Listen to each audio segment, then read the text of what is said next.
All right, what's good? What's good? What's good? What's up, Blah? What's up, Buffalo? Drips, Goat, Ryder, Evil Terrell, JD. What's good, everybody?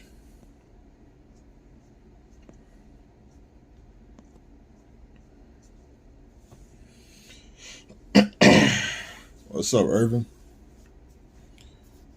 All right, what you guys know, you got 2 cases of blasters, 1 case of hobby. We're going to get to the blasters first, and then we're going to jump into the hobby. Here's case of blasters numero uno. Let's just get this show on the road.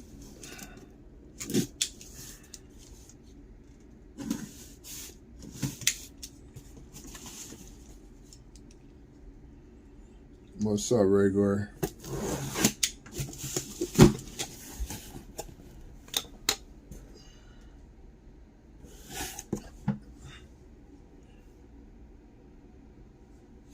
You didn't miss the stream. You was here for the whole stream, fam. You was wilding, but you was here for the whole stream. I don't know what you was on, but you can't be on that no more.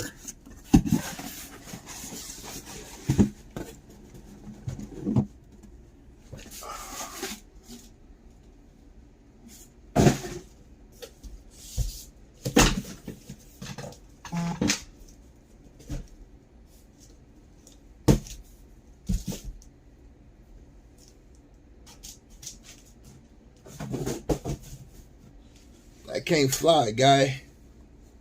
Yeah, he was doing something different. Someone hacked your... Okay. Ain't nobody hack your account, bro.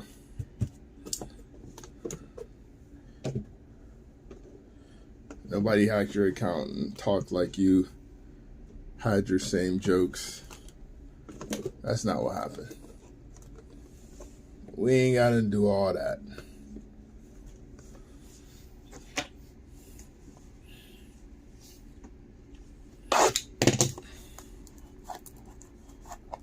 You'll go ahead and apologize for whatever they said.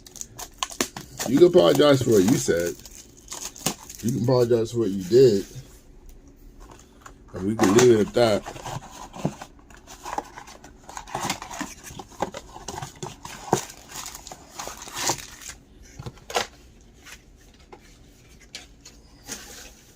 But it's good, though.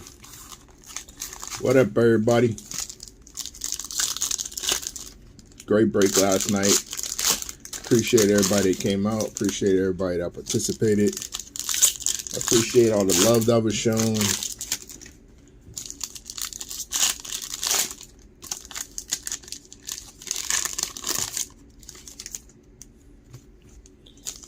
Blog came out choosing violence.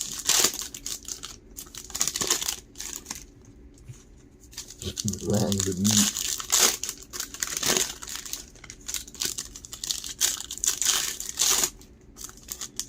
And see, that responds to that statement. Now I believe you're hacked. Now I believe somebody actually hacked your account. Tonight, I think somebody hacked your account. Not last night. Tonight, definitely somebody hacked your account. If that's how you're going to reply. Got Ava on the mezzanine. That's fire. It's a good hit. Braun Breaker on a silver. Alan Jones. Candice LeRae on a silver. Alundra Blaze. And Yokozuna.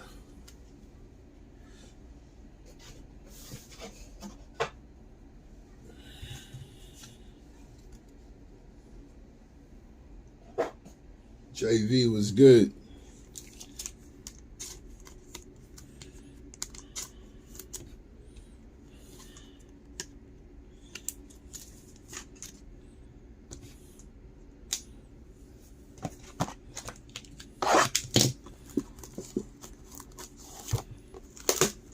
Big riddle coming tonight?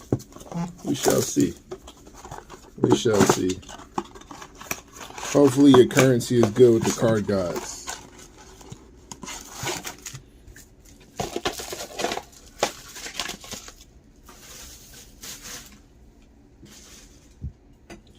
Hey, yo. You feel like blah now? The day you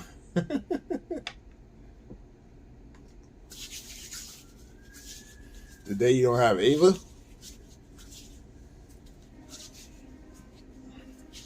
Blah, you don't know no kind of pain. The last 2 breaks you got hits. You got a gold rock. You don't know pain anymore. You're pain free. You're pain free, blah. I don't want to hear it.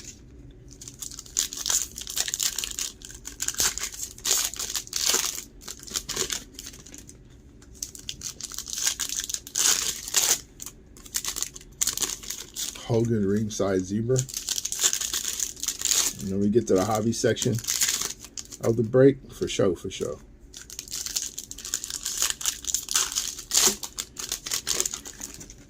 Hey, blah, let me ask you. You're the we'll call you the streak aficionado, right?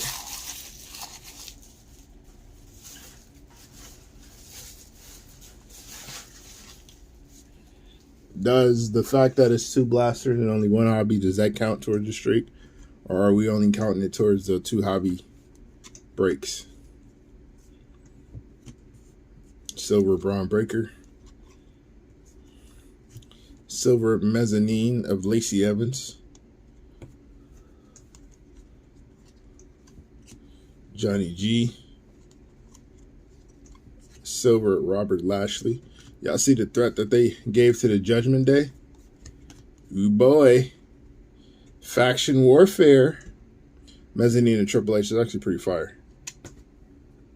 And Austin Theory. I mean, probably, but it's the 2 case hobbies.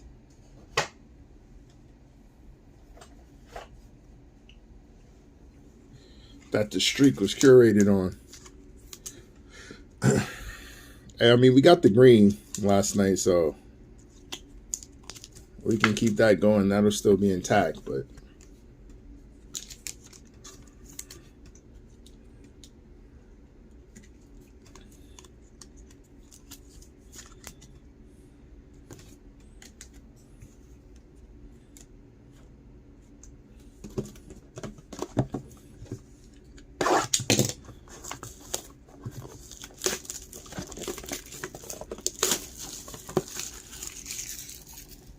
no, Lashley has to wrestle. Or else we're just looking at the street profits with a damn manager, and that's stupid. Do.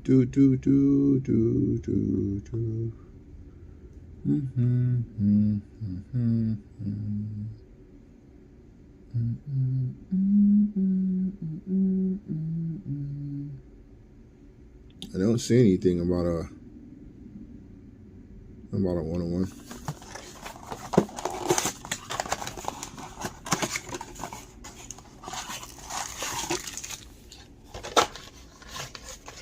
It's been 2 blasters. You're good, Blaze.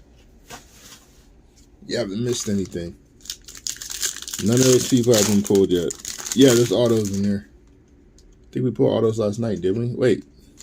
Did we pull autos last night? Yeah, we did.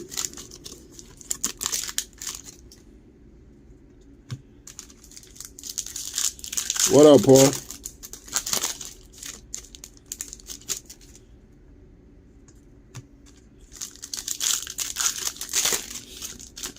Yeah, we pulled 2 autos last night. Some tie-dye mezzanine.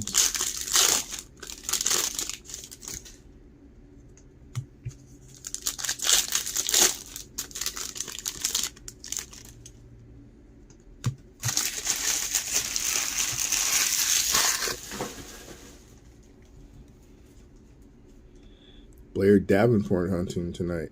Fair enough. Got Oscar. Silver Johnny Wrestling. Wow. Bobby the Brain Heenan. Silver Mezzanine. That's fire. Legendary Brain. Got Charlotte Flair. She was at the heart of some controversy last night. We got a silver Samuel Zayn. Stacks on the mezzanine. That's fire. And William Regal.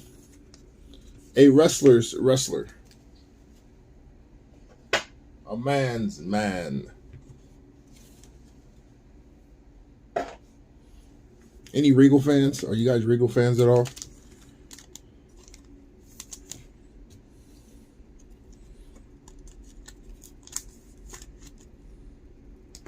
Yeah. We don't see a lot of stacks, but to get one here, we'll take it. One half of the NXT Tag Team Champions. How do you guys like that tag team? Stacks and Tony D. Oh, you watching UFC, Paul? It's main event time, right?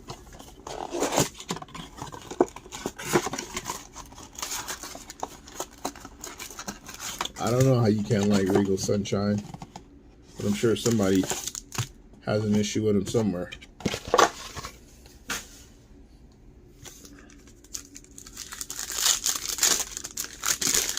Only Regal I didn't like is when they brought him in and they had him wearing the little Daisy Duke shorts, the Daisy Duke jean shorts, and some construction boots with a flannel on and a hard hat. I was like, what are we doing, fam?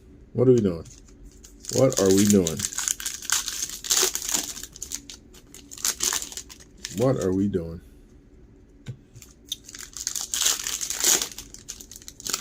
They got my man in full Village People garb. And you want me to take this man serious? Straight YMCA.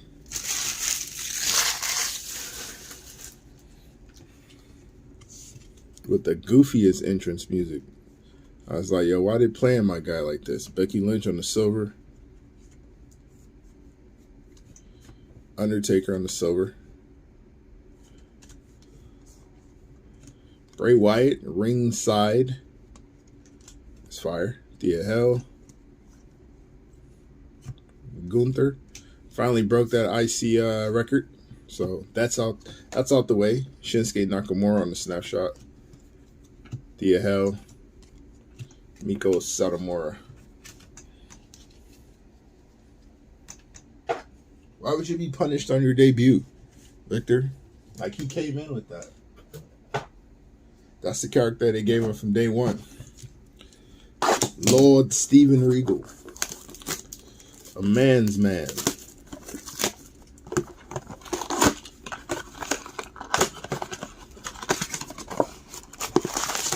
Vince ain't rock with him from the gate. Yeah, he was an IC champ at one point, right?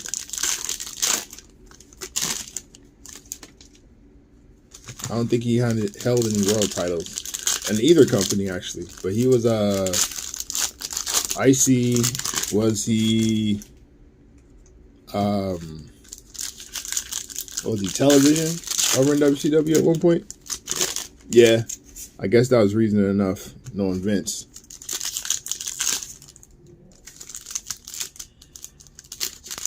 That is true. Vince's track record is strong. If I didn't make you, I will destroy you.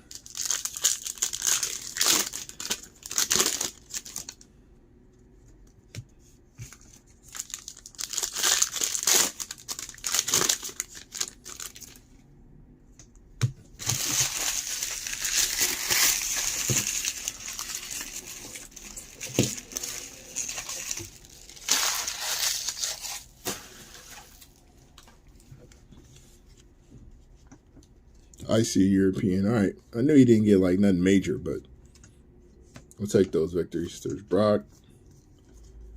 Silver Piper Nevins. There you go, blah. Jimmy Uso doing weird stuff. We got X-Pac. What do you guys think the swerve is? There's Jimmy Uso again on a silver mezzanine of the $1 Million Man and Alexa Bliss. What's the swerve for for Jimmy trying to beg his way back into the bloodline. What's the swerve here? It's got to be right. Like, this can't be just straight up. We're pivoting into something that makes absolutely no sense, given the context of everything over the past 3-4 years. Jimmy now begs his way back into the bloodline, even though he's one of the main reasons why things started to collapse the way it did. Somebody has to be making sense of this or trying to make sense of this, right?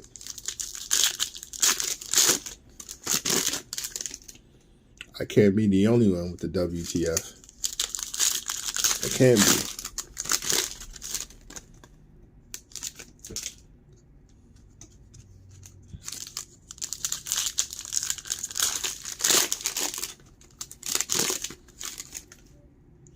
You know what, Drips? That makes some sense.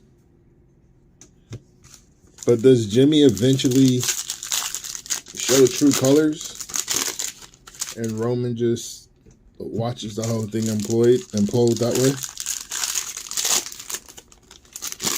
I don't think Solo ever gets power of the bloodline. I do think Solo, and I've said this since the Sammy days, that Solo will be the reason Roman loses that belt. That Solo will eventually have the decision in his hand on whether or not Roman retains the championship. But I don't think it's for him taking power of the bloodline. Silver Big E, I think he becomes Paul Heyman's new Brock. Alundra Blaze on the silver mezzanine. Speaking of Brock, we also have Tori Wilson on the ring side. Kiana James, silver, Nikita Lyons, top dollar. Mezzanine of Michael Hickenbottom and Tegan Knox.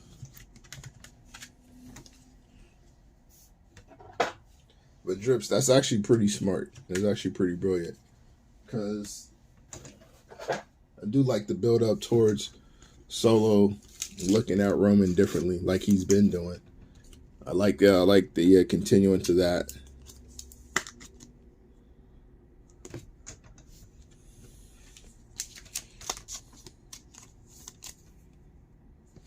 Nah, I don't think Solo gets. I think personally, I don't think they ever give Solo a belt that's not a world title.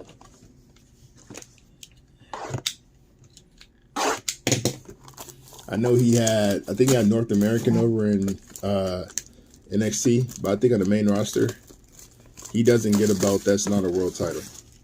I think that's not the push they're giving him. He's not going to be a secondary belt guy.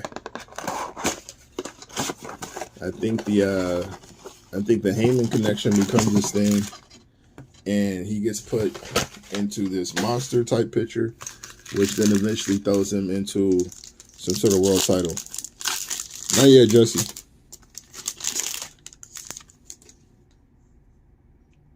Oh yeah, Roman won't ever wrestle for a mid card. If he does, it'll be on the on like the John Cena tour, the part timer tour.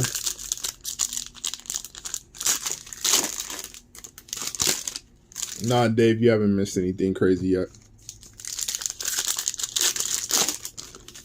A couple mezzanines. There's another silver mezzanine. Nothing too crazy though. Yeah, first blaster case. I don't think Roman ever falls back into secondary belt status, and I don't think Solo ever resides in secondary belt status.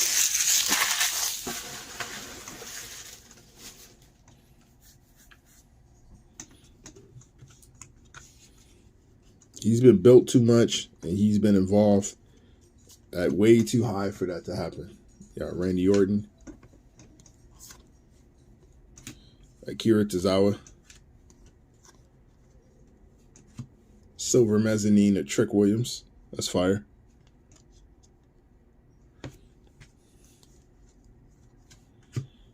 Shelton Benjamin. Luke Gallows on the silver. Mezzanine of Bret the Hitman Hart. It's a fire photo. And Bret on the Global Icons.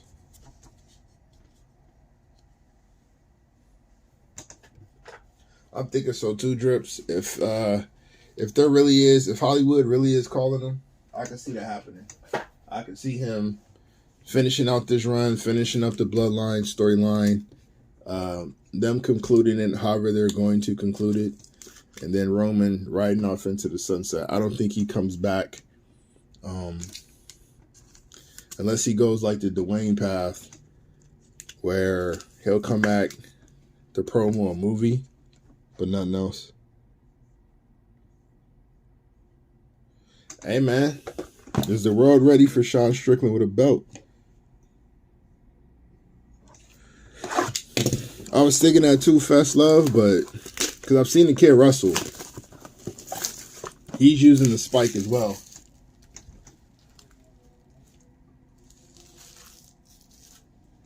So I don't know if they just switch up his moveset or what, but if they do that, I can see that being like a later on thing. And if we are looking at Solo being the head of the table type thing, then it would be with him as like his right hand. I could see that with Solo being at the head, or Solo essentially wearing the crown, but Paul Heyman being the one calling the shots. That I can see. And that will obviously come later on down the line after Solo has kind of developed his mic skills.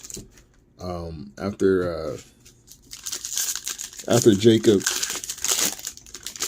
gets a little more seasoned in his wrestling career in general, I can see them possibly going to something like that later.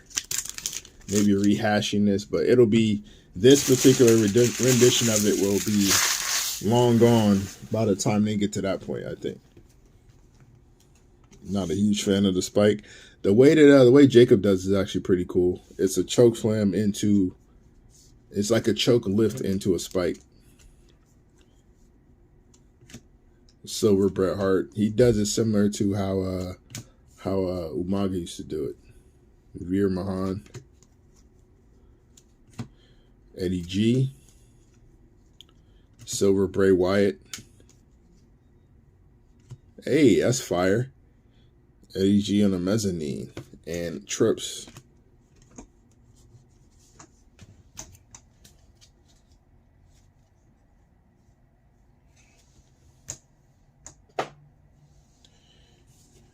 Like a break from Paul once Roman is out. You don't like Heyman?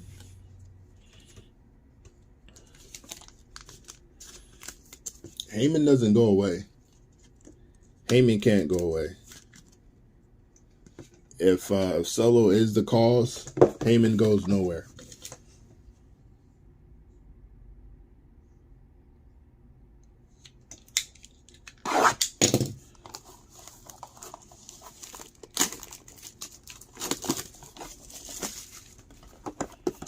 Oh yeah, Drips, it's super safe. It's a super safe move. It's definitely a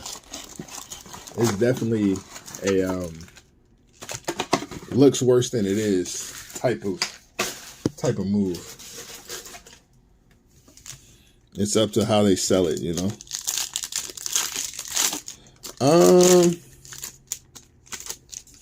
I don't know who though. Like, what other mouthpiece would you have for somebody that isn't gonna say anything and just go in there and be destructive? What other mouthpiece would you bring in? Unless you're bringing somebody else from another company. I don't know who that would be. Unless there's somebody out in the indies somewhere that's fire at doing it.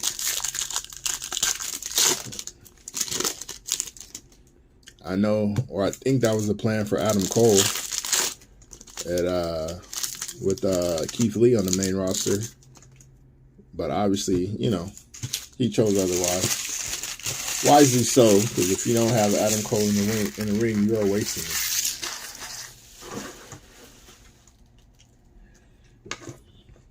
Yeah, If they don't have a viable option to replace him, it's going to be Paul Heyman.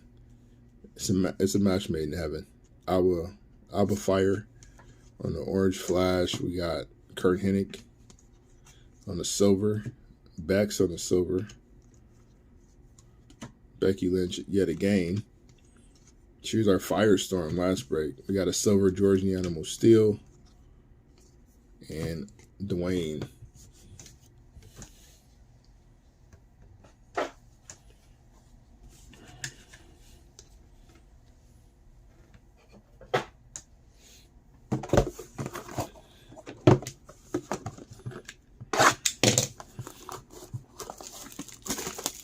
So since Judgment Day just got faced with whatever Bobby Lashley and the Street Profits are going to be, they still haven't named themselves. Since they got confronted with that, obviously Bianca's going to have to be involved in that.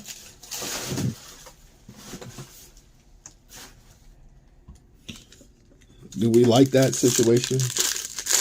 Do we like that straight across, square up, 4-on-4, everybody belt is against everybody else type thing? Do we want to see Bianca and Rhea in a world title clash?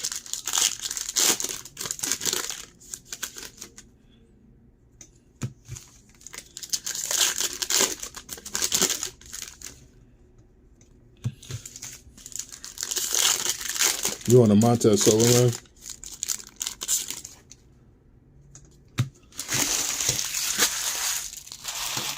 Hey, is this worse than Chell and Anderson?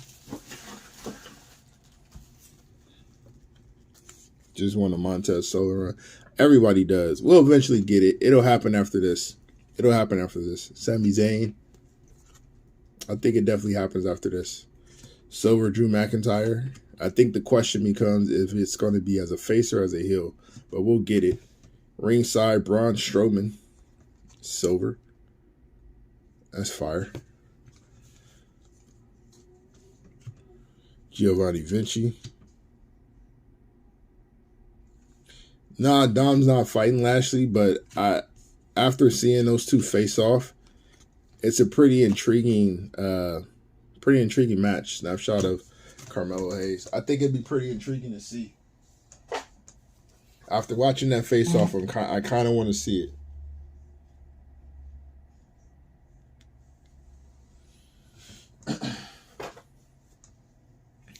I think that's my problem though, Ryder, is that that will probably be the highlight of that feud. Is that the purpose? Like, is that what they put this faction warfare together for, is to highlight Rhea versus Bianca? They could have done that without it, you know?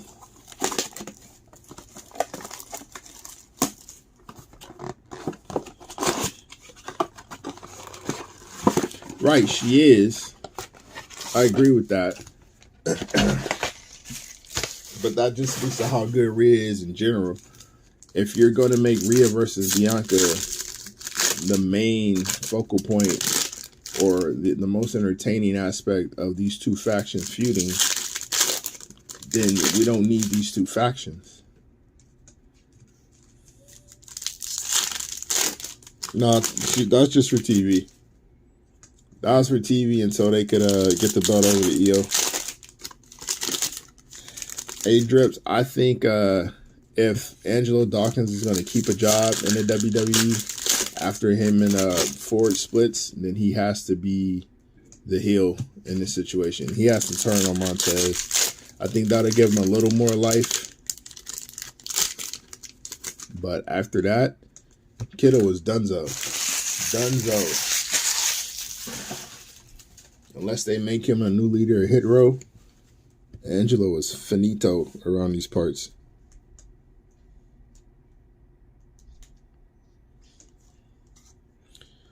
Tag match is what? Finn and Priest versus the Street Profits.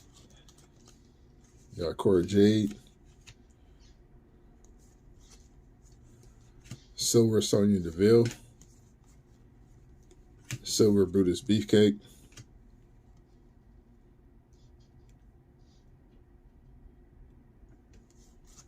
that's what I'm saying, Drips. Top dollar. I don't necessarily know about holding them back because I think Ford was going to excel either way. Bronson Reed on the silver. But we got a snapshot of Bautista. Without Ford, there's no real need for Angelo Dawkins. They've tried him, and this is what I want to say the third or fourth pairing that they've had him in. They tried Solo. They tried the I think they tried like an all amateur wrestling faction, which actually isn't a bad idea if you got the right people for it.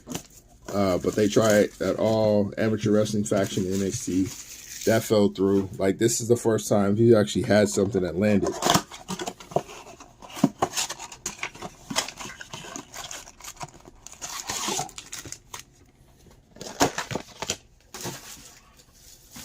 So, this rivalry, this feud, do you see this as, is this being put together to showcase Judgment Day's dominance? Or is this kind of what's going to help lead to Judgment Day falling apart? Oh, it's definitely a setup for Survivor Series. That's what all this is for. We're definitely finding factions or putting together little squads for Survivor Series or a Survivor Series. At least one Survivor Series showcase type of match. There's a gold. That's definitely what this is for. End of the day, that's what it's going to be. But the question is, are we looking at Judgment Day moving forward, staying a dominant faction? Or does this further implode their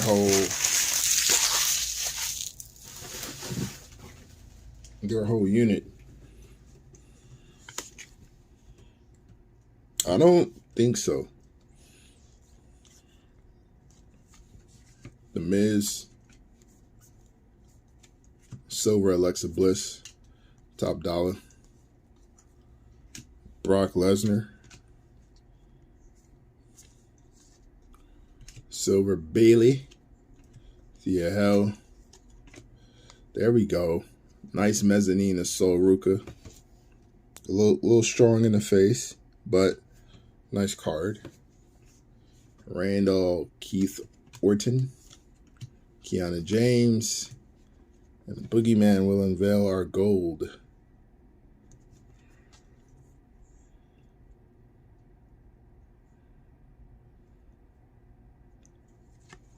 Apollo Crews on the gold.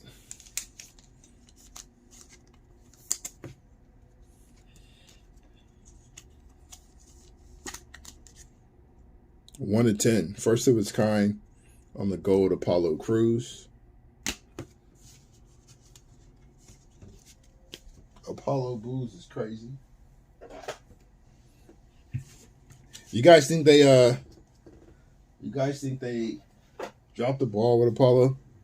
Or him not being successful is on him?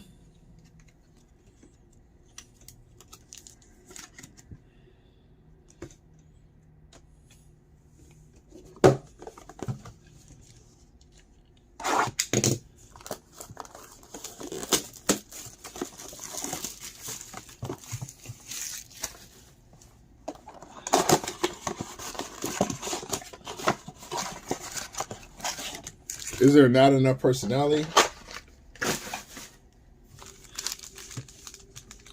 What's the flaw? So we've seen it with Cruz. We've seen it with Shelton. I don't know how people feel about Cedric Alexander, but he's super talented as well. What's the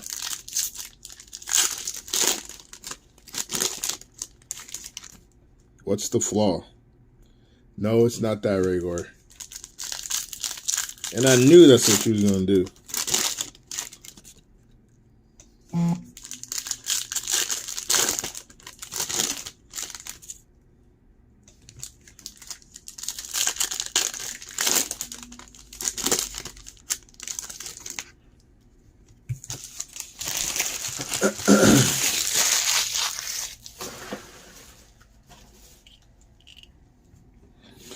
So that being said, and I'm not gonna say that there's absolutely no legs to that argument at all, because that would be stupid.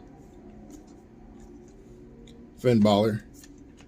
But that being said, what in Apollo Crews, Cedric Alexander, or Shelton Benjamin do you find to be redeeming qualities that they're really missing, capitalizing on?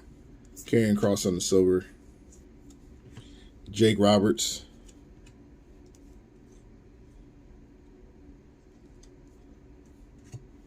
Johnny Wrestling. We got Edge. And Roxanne Pete.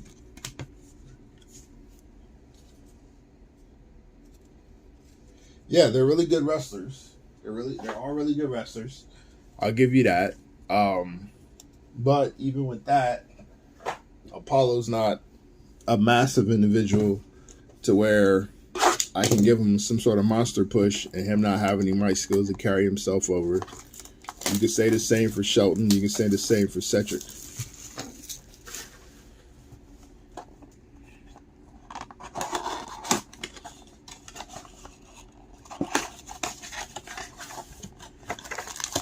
Yeah, so Cesaro's a good case of that too. But even him, he had a little more personality, or at least something to have the fans connect in the ring than Apollo or Shelton or any of them have shown.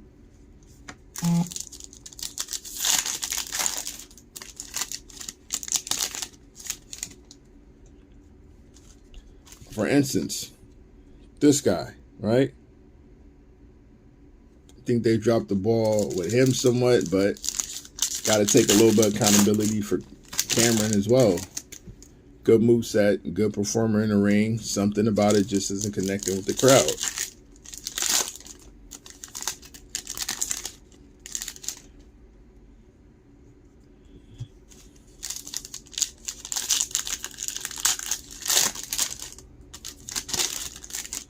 Right.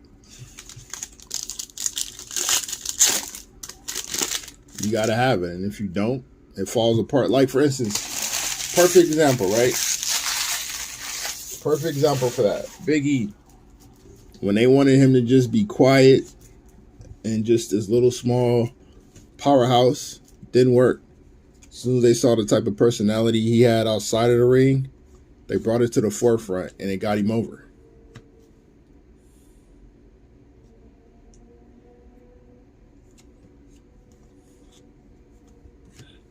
Trish Stratus,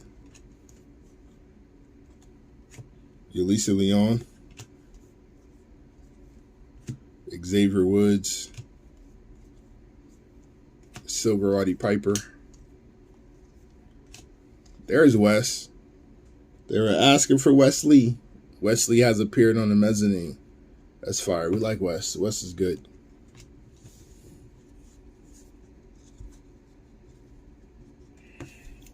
Shelton was given a couple moments back in the day.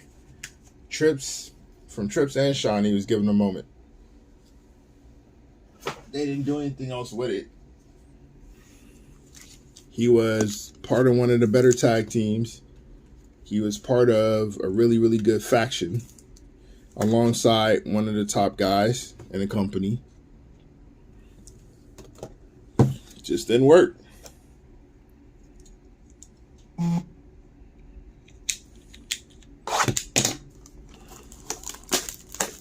Cedric has always been, even in ROH, where he didn't necessarily need a ton of charisma for it to work. He was the guy that had less charisma on his tag team, and didn't work.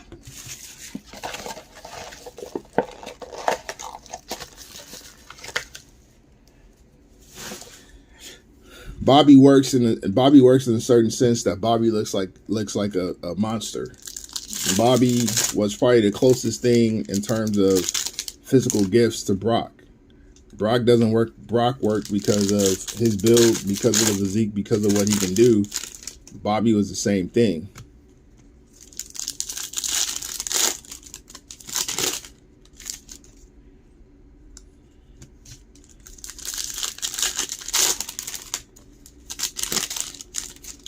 Yeah, Bobby's not great either in terms of like character work. He's gotten better with it, but that's why he got cut for that stretch.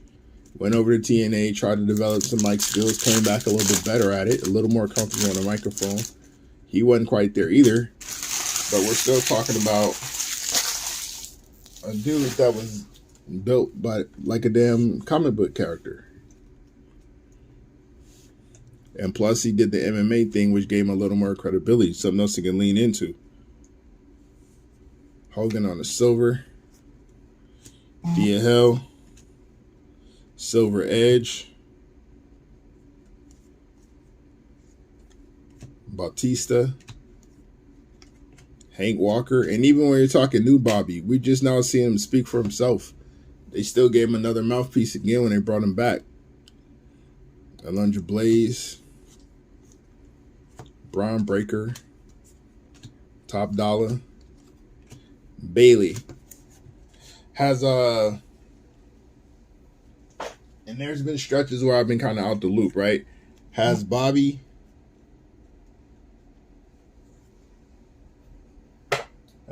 ever gone world title or been in that picture without a mouthpiece? Just on his own merit.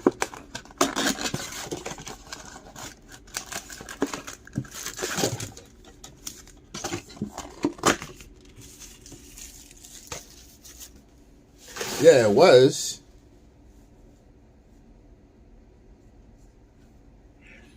That's what I'm saying. I might have missed the run. When was this?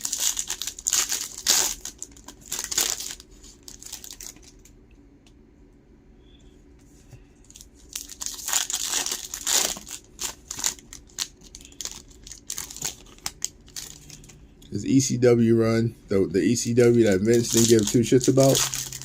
Come on, fam. John Morrison was ECW champion too. We're not doing that. We're not doing that. We're not doing that. We're not doing the ECW championship, sir. When did he wear one of Vince's belts? When did he wear one of Vince's belts? John Morrison's good. I'm not saying he's not, but we all know Vince didn't give two shits about ECW. We know that. Let's not play that game. Emma, DL on the silver. Okay, thank you. I didn't think so. Hank Walker. We got a silver Cody. Giovanni Vinci. Tommaso Ciampa, and Hollywood Hogan. You can say it if you want. All right, then we'll do this regular. First off, where is it now? Nowhere to be found. So clearly no real value to it. Second off, even during the time that it was being utilized, where would you rank the ECW belt in comparison to the others of importance?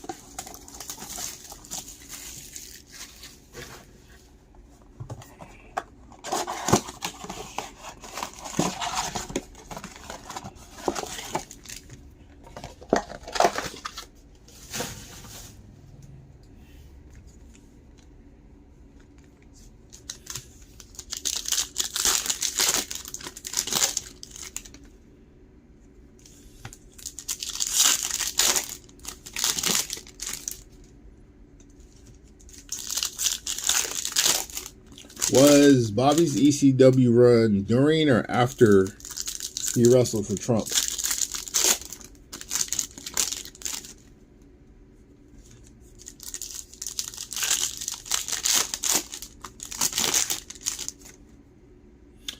He was champ at the time. I'm not saying the dude can't ever wear a belt. I'm saying for what the company wants out of their main guys. Bobby had the physique, which is why he got the pushes, but they never put him in that main slot without a mouthpiece, because at the end of the day, you still have to be able to talk that shit. Roman Reigns, Goldberg. I mean, once we've seen an Undertaker and you get the character over without Paul Bearer, they got him up out of there. Karrion Kross. Omos. Joe Coffey. Kevin Owens.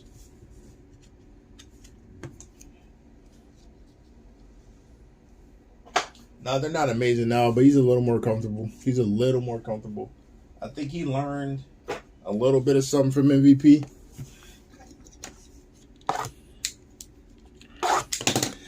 But let me see. Let me think about it. So, in this Judgment Day versus Bobby and the Boys feud, since they haven't named it,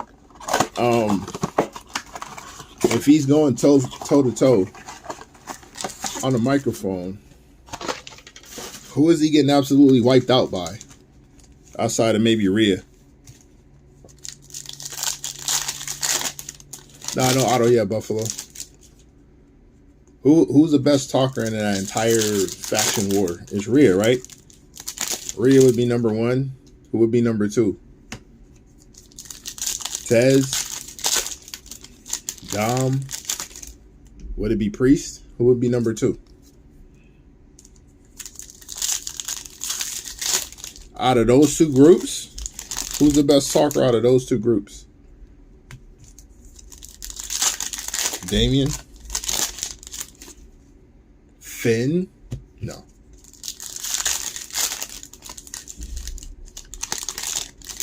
I'm talking about out of that. I'm talking about in that faction war. Because there's going to be some talking on the mic. It has to be. There can't be a situation where there isn't. I'm thinking it might be Dom too. Got Braun Breaker. Silver Bronson Reed. We got Diesel. This one is 41 of 49.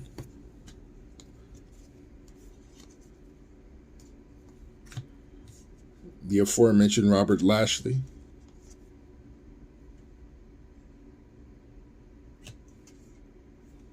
Kira Tozawa. Mezzanine of Mansoor. And Bray Wyatt.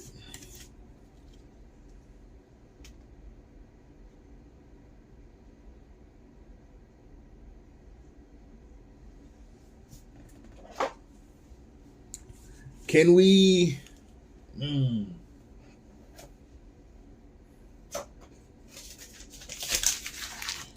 How? I don't know. How far down the road do we need to be before we're ready to see Dom as a face?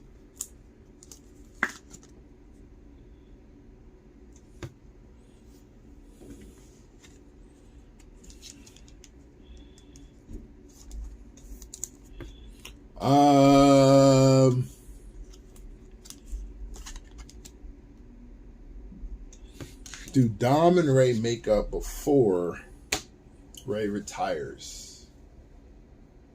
I hope not. I hope not. If it happens, I think Dom and Ray, I don't think they make up. I think when we get Dom's face turn later down the line and he's pretty much on his own at wit's end, nobody to help him, no backing, against all odds, Ray comes down and makes the save.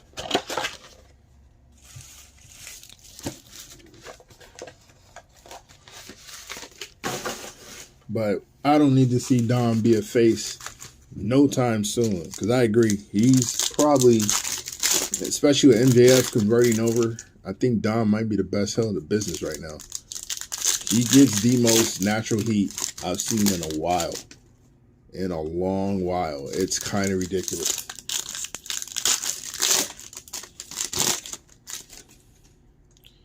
Ray turning, what could they possibly do to have Ray turn outside of the shock turn that Ray Gore mentioned earlier, where Ray just badmouths Eddie? What could they possibly do to have Ray turn heel? Ray don't have a heel moveset. Ray can't do any heel tactics or any heel wrestling maneuvers that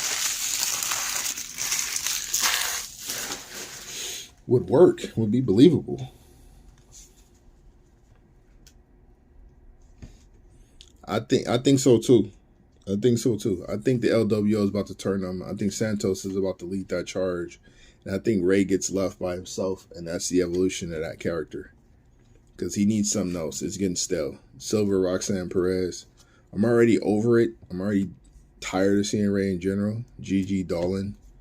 But if they could find a way to revamp his character work, I'd be open to it. Captain Lou on the ringside. Trish Stratus. Silver Brutus Beefcake. And Chad Gable.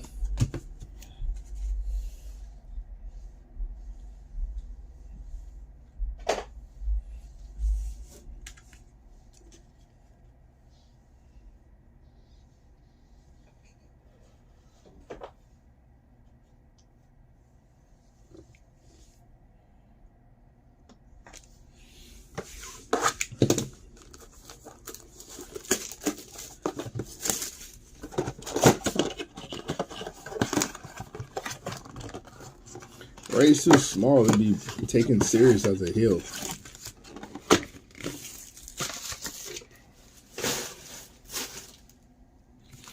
And even if he does go heel,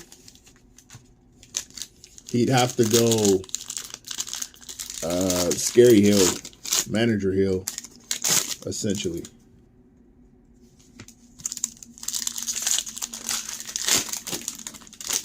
Yeah, he'd need to have muscle with him, but he'd have to be like scared with muscle next to him. He'd have to be somebody that never has any kind of basic heel stuff, obviously, but he'd never get in the ring. He'd never wrestle.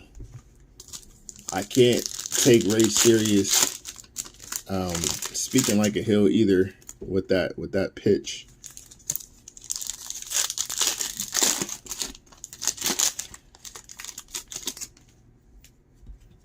Not Ray. Too small.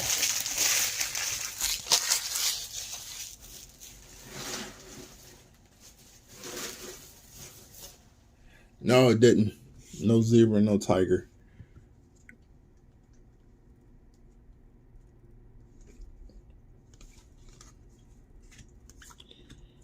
George Steele. Nathan Frazier on the silver.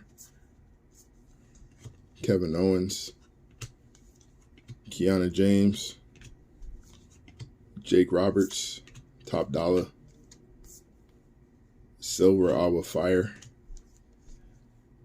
Mezzanine of Butch, and Dakota Kai. All right, one case down. Very underwhelming case. Hopefully the next one will be better.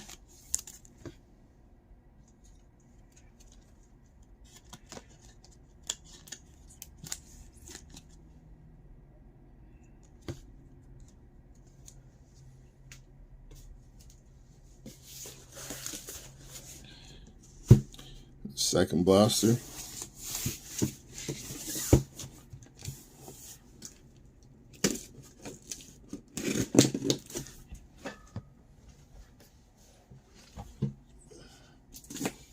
Whatever it was, we didn't get no animal print in that first case.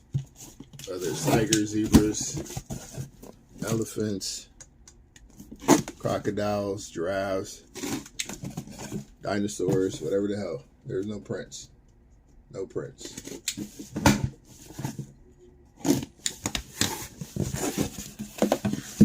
Hopefully that changes this time around. Liven this thing up. That first case was about shoot up.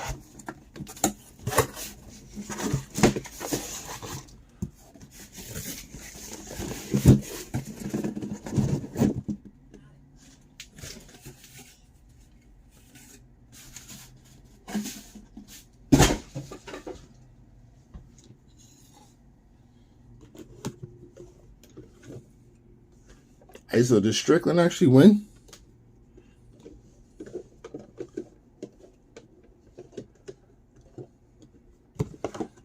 official.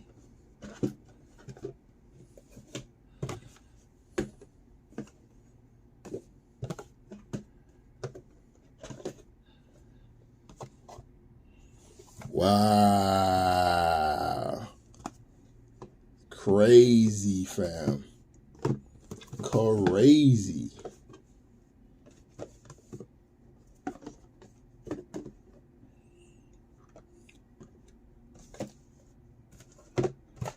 All right.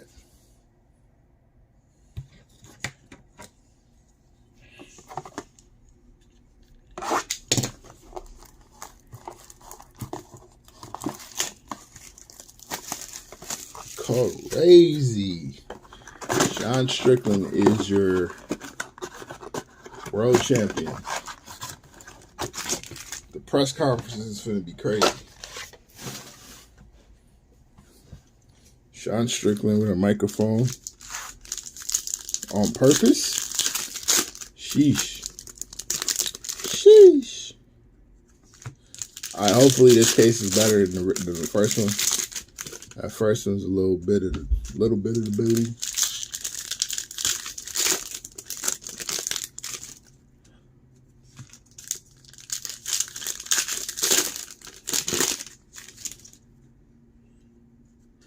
Oh, you got money on it, Paul? Save the magic for the hobby. All right, we can do that too. Then we can just continue talking sports entertainment.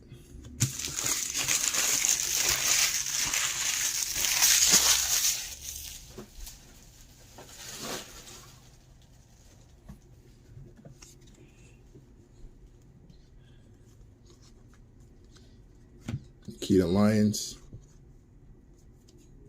Boogeyman on a silver. Dragon Lee. Silver ringside. That's fire. That is a nice hit. Matt Riddle. Top dollar on the silver. Kiana James. Top dollar. And Dolph Ziggler on the snapshot.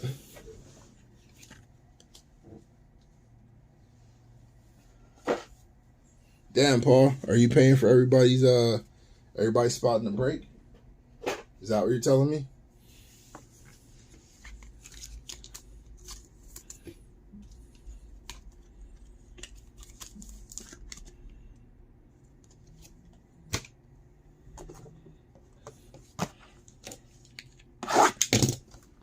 That I do not know.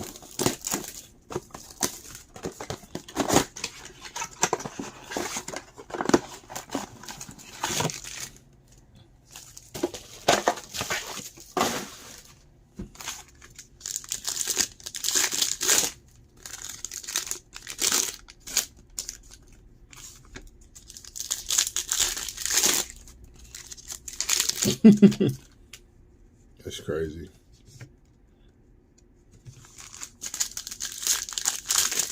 Yeah, our goal was kind of ass. The one number card we got wasn't the greatest either.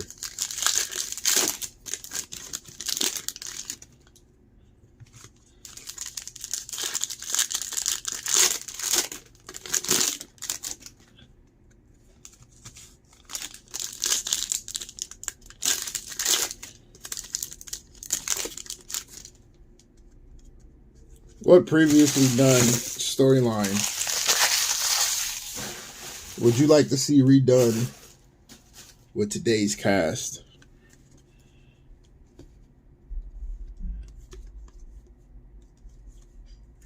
Guru Raj, Silver Brock Lesnar,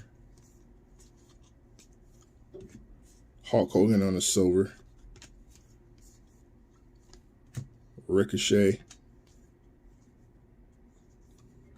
Roxanne Perez,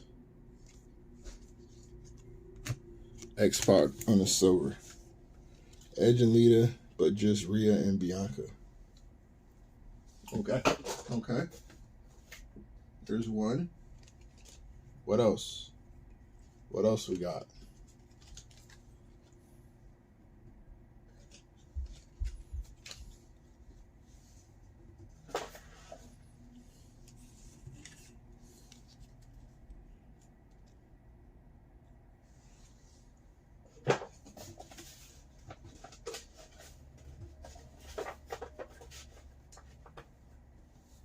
NWO. We spoke about that before. Trips and Sean. Who would be the two today that would give you that Trips and Sean type of rivalry? Who do you guys think would be able to carry that?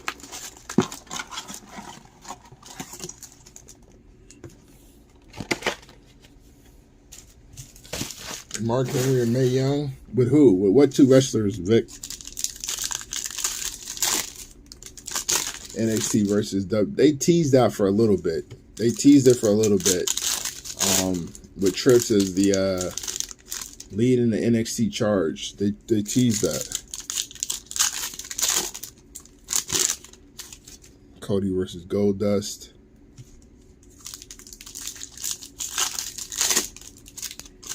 What up, Mike?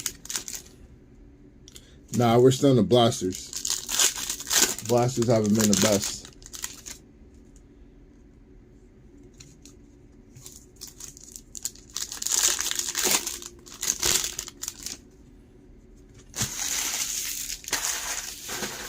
We'll take one at a time. What two wrestlers could give us that Sean Trips feel right now?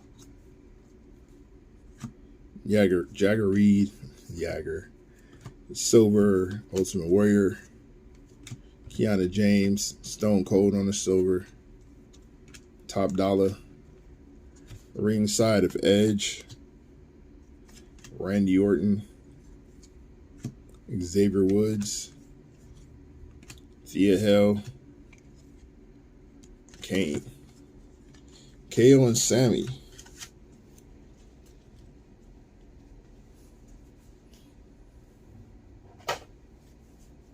Okay.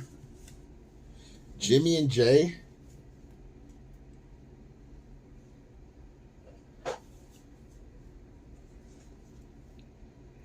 Austin and Grayson. See, Vic, you're thinking like I'm thinking. Because I've been calling for a new DX for a while. And I think everybody here has all agreed that Austin Theory and Grayson Waller would make the most sense.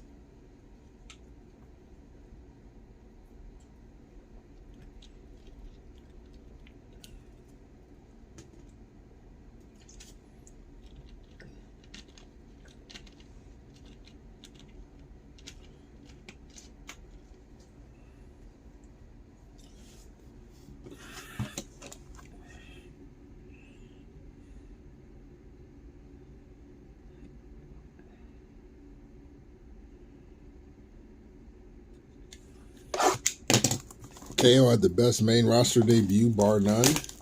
What was his main roster debut? I forget. Because my favorite debut is still Brock's. So remind me why Kevin Owens is better.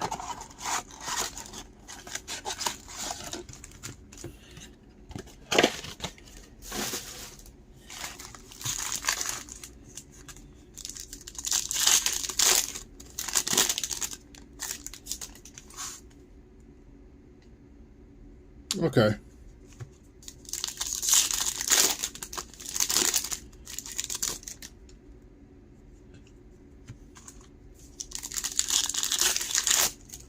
That's fair. That's fair. Magnitude-wise, pretty crazy. All right, there's an auto.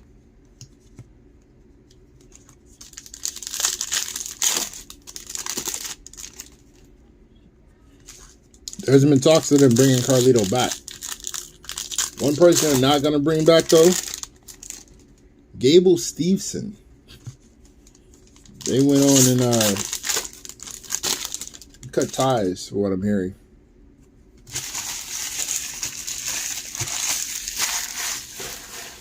You want Melina back?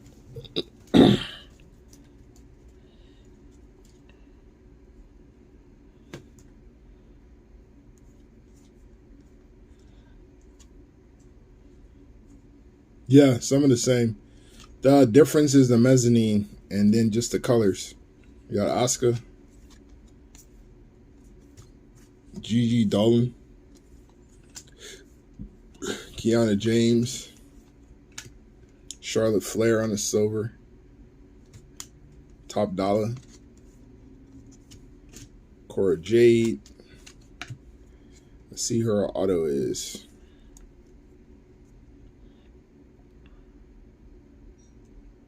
CDP. What else? CDP. Charlie Dempsey.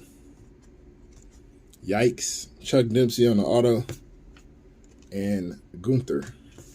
Longest reigning Intercontinental Champion of all time.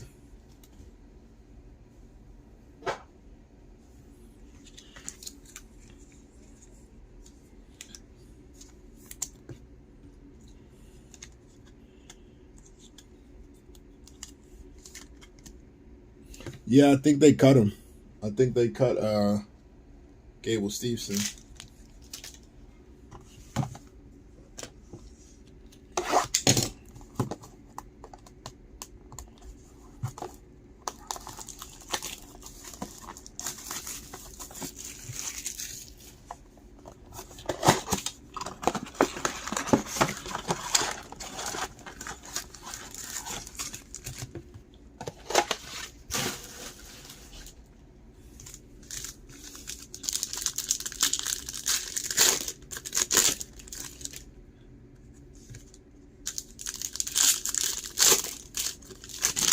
It might have been mutual. He might have decided that he wanted to go back and do some more collegiate or maybe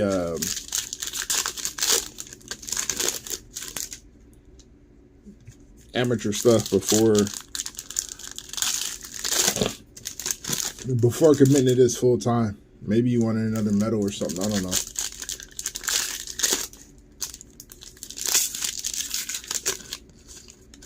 But yeah, they took him off the NXT roster and everything.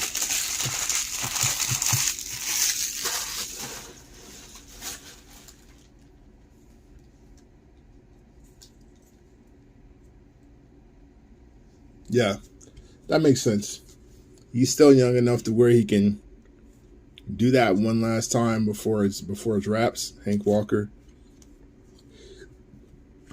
Kurt Hennig. I'm pretty sure they'll leave the door open for him anyway. Alan Jones, Kiana James, Eddie Guerrero, Top Dollar, Georgie Animal still on the silver, and a Stab Shot Alita.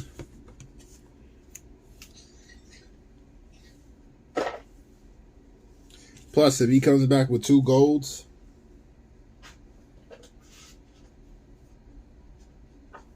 especially since he's already touched the roster, he can come back. 2nd gold medal. They could still make it a big deal that he returned. Some Kofi action.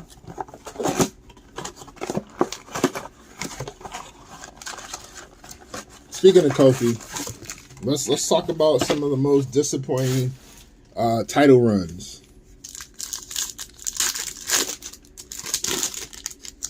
Let's list those off.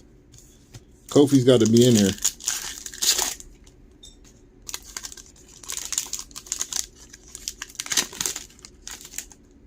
Yeah, the fact that they completely misused Mark Henry up until the end.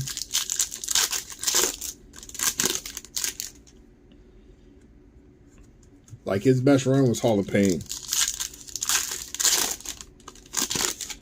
KO and Sammy. Talking about like world titles. Khali, Jinder Mahal.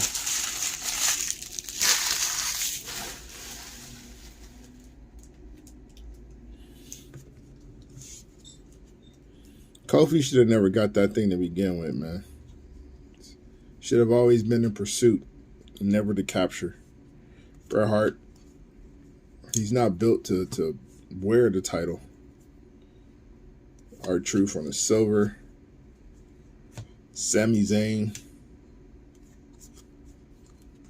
Bray Wyatt. Nation of Domination. The Miz on the silver. Bianca Belair on the mezzanine.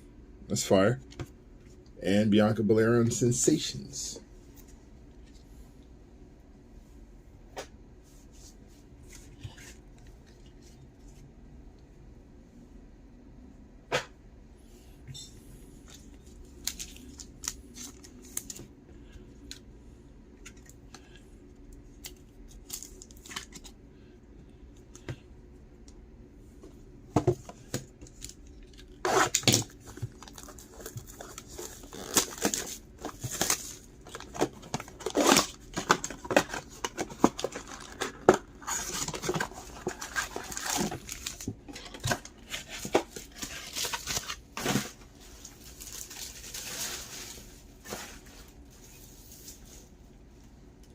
Nah, Cody will win it. Cody will win it because Cody could actually carry it. They do feel good stories all the time. It's what you do afterwards. Can you carry it? I mean, every baby face that wins the world title is a feel good story. But can you carry it? That's the question. And Kofi was never built to carry it. He's not that type of wrestler. He doesn't command it that way. Always an underdog. That's the spot he should stay in. Some wrestlers aren't built to carry the belt. Cody is. Cody can be a company man. Cody can carry. He can be your main guy.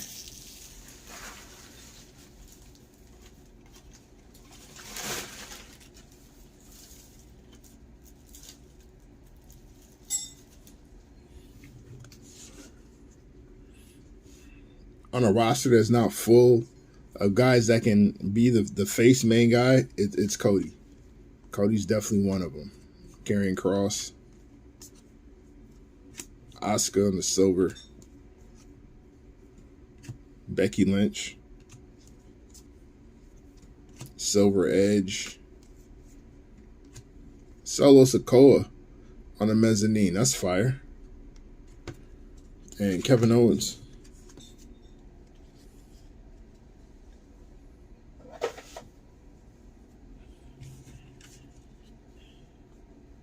Yeah, Jay's not going to work. That's why he'll never have it. Like main event Jay, all that stuff, cool, cute little nickname. He'll never be a champ like that.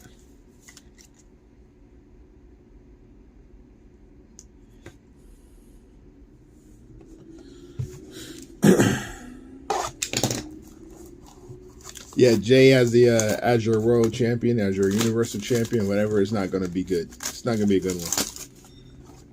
It's not going to work. He's a twin.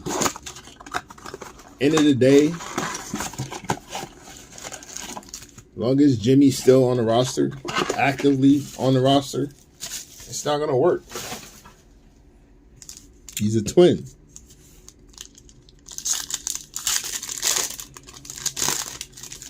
And how did that work out, Blah? How did that work out?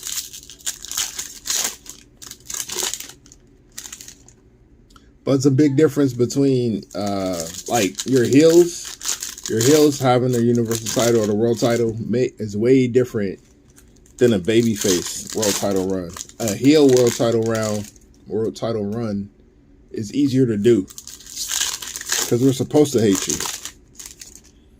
We're supposed to dislike you anyway. So that's fine. If you give the world title to your babyface and the people don't get behind it, you've wasted it. You've wasted that opportunity.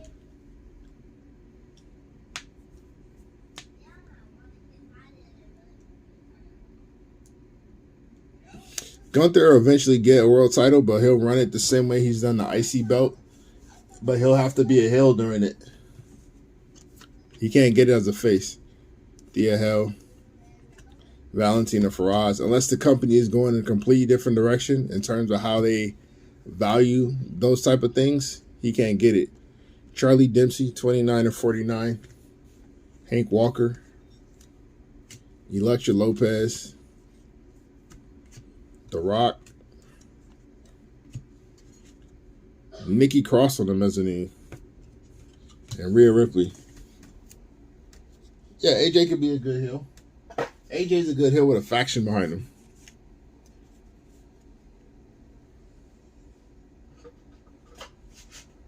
Gunther eventually will get that belt, but what I'm saying is he'll wear it like how JBL was champion for a long time as a heel and was really, really good in that role. That's the type of champ we're going to see Gunther be, to where doesn't have to change his character too much. He's winning matches that he should win. It's going to be a good run, but he's a transitional champion. End of the day.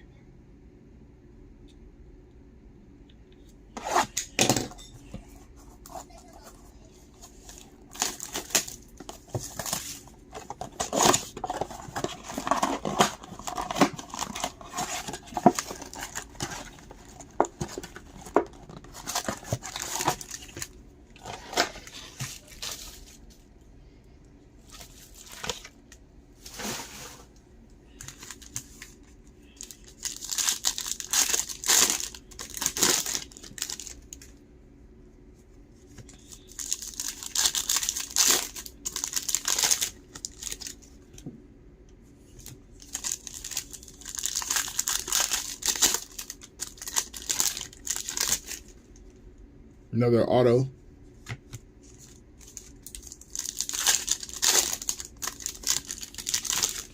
Yeah, they're not going to let him do a Styles Clash, though. And it has to be, his finisher has to be something scalable that gives him a little more, that gives him more options. So you can run him as a heel. It's still a good enough move to be used as a heel. It's a good enough move to be used as a face. You know, it's believable enough that it might actually knock out somebody that might be 2-3 times his size. Tatum Paxley. Papa Shango. Ringside. Orange Flash. Just kind of fire. Oscar. Silver ringside of Bex. That's fire. We got Charlotte Flair. Sami Zayn. Kiana James. Hopefully this auto will be better than the last. JCF. Joe Coffey. So, NXT is heavy in the autos, apparently. Former tag team champion, Joe Coffey.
Mike, I don't know how you could say he has a Mark Hart and then assume that Gunther is the guy that they're going to have take the belt off Roman, which would be the markiest move of all, because you're giving it to strictly a wrestler and not necessarily a character. Kevin Owens on the mezzanine.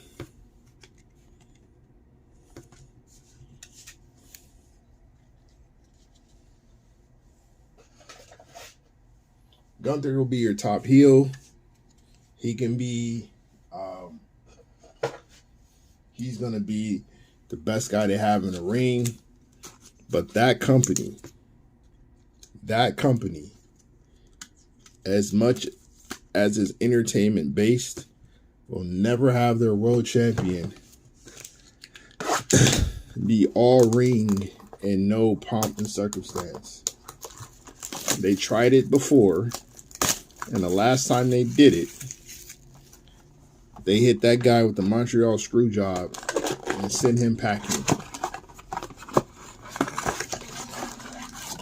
They can't do it. Even when they had the best technical wrestler in the world wearing their belt, he was wearing it under one, a massive push from the crowd. Two, a whole yes chant, yes movement thing, which gave his character credence. It wasn't just based off the fact that he was just raw in the ring like that. They won't do it.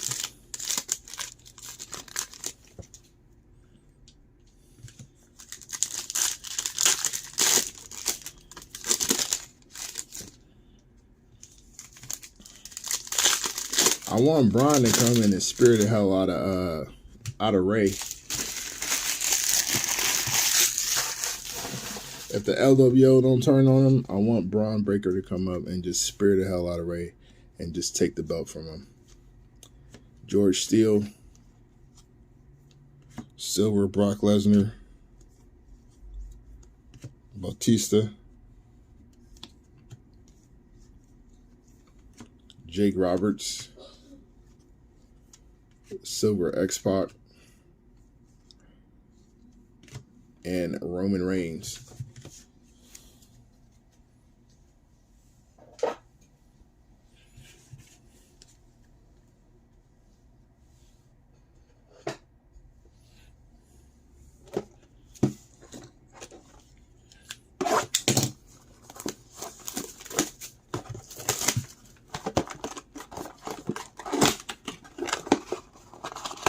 No, I don't think Braun beats Gunther. I'm saying Braun needs to beat Ray.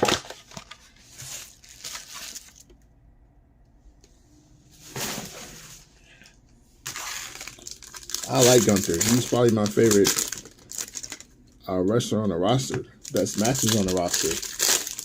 But I just know the WWE. Now, if this was like ROH or PWG or Pro Wrestling Noah, Gunther would be the champion from now until he decided to retire. Because he fits those styles.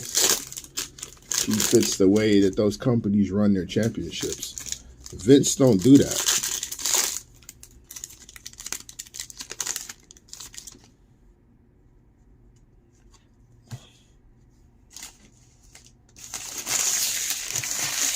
Hey Mike, when's the last time you seen Braun in NXT? He's very over in NXT. He's extremely over. They need to get him up out of there, in all honesty. Goldberg, Silver Ultimate Warrior, Senga, ringside of Papa Shango, Joe Coffey, Xavier Woods, Zoe Stark on the snapshot.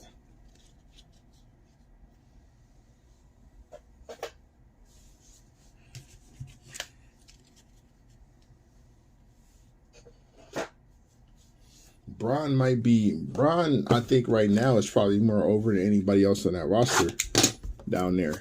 I would probably say Braun's more over than Melo. He's more over than Wes. Those would probably be the only two that would contend with him. Outside of maybe like Stratton or Thea Hale or something like that.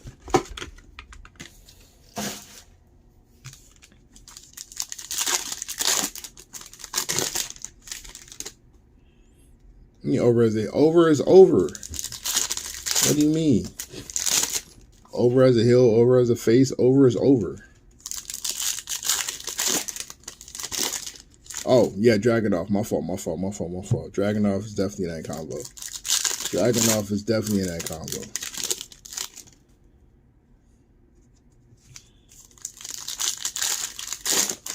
No, Mike, a heel is over because they're believable. Because you're invested. Mike, why are you using terms you don't know the meaning of?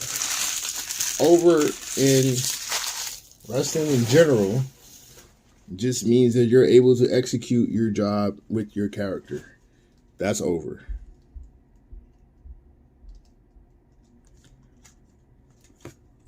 Ludwig Kaiser, Goldberg, this guy.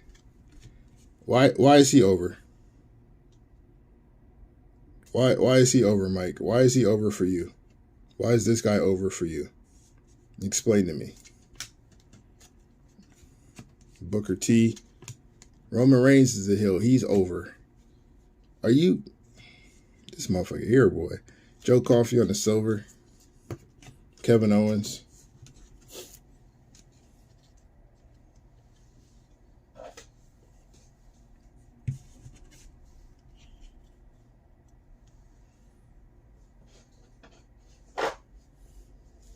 Like have the faction as a whole cash in. That'd be funny. That would be funny.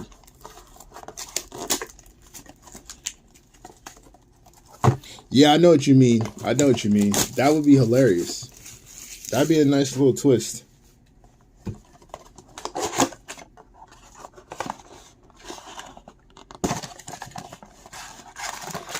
Over as a babyface. Over as a heel. All right, so what is so heels don't work at all. So heels just basically don't exist in wrestling, is what you're telling me.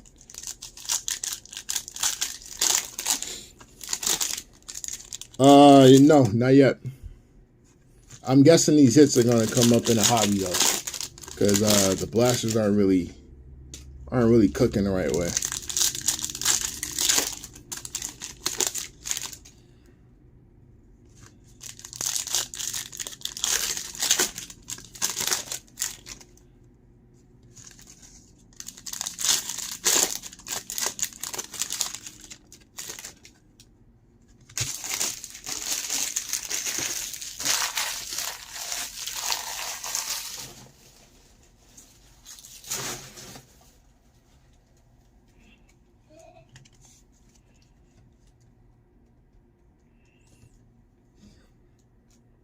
I think this is it in the plasters. Bronson Reed. Big E on the silver. Silver mezzanine of Torrie Wilson. That's actually a fire card. That's fire. I haven't seen that one yet. Ringside of Mustafa Ali. Akira Tozawa. Silver Nikita Lyons. Mezzanine of the Hurricane. And Tegan Knox.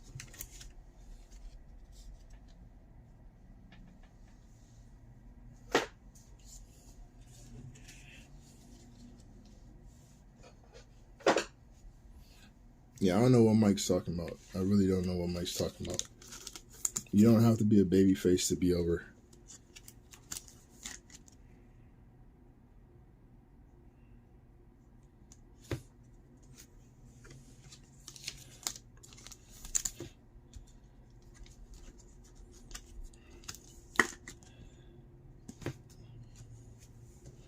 Who's the most over person on the NXT roster, Mike?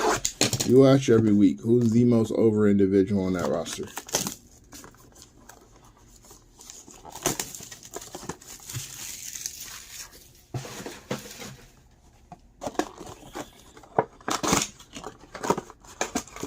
Hey, Blob, Mike feels like Jeff's burner account.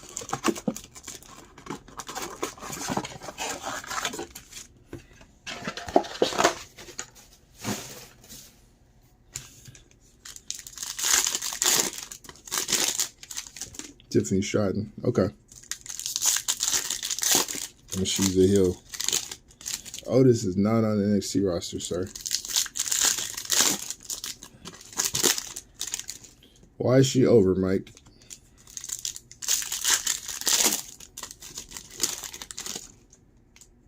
Why is she over, Mike? What makes her over if she's a heel? No, I'm talking about the Braun Breaker thing. It's an inside joke, buddy. Settle down. Settle down. Settle down. It's an inside joke. We have a Cora Jade fan here who hates Braun Breaker. So it's an inside joke. You'll be okay. Settle back. Scale it back a bit, bud. Sheamus. Bam Bam Bigelow. Second, Bobby the Brain Heenan. Silver mezzanine. Big E. Kiana James. Torrie Wilson on the mezzanine. Non-silver. And John Cena.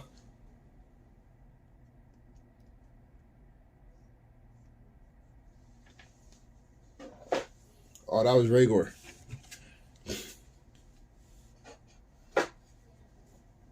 Well, he said it was hacked, so maybe it wasn't him, but that was Rhaegar.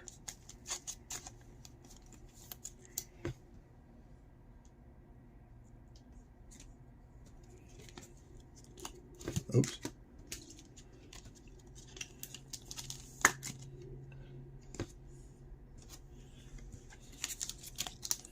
I'm asking you what makes a heel over, though.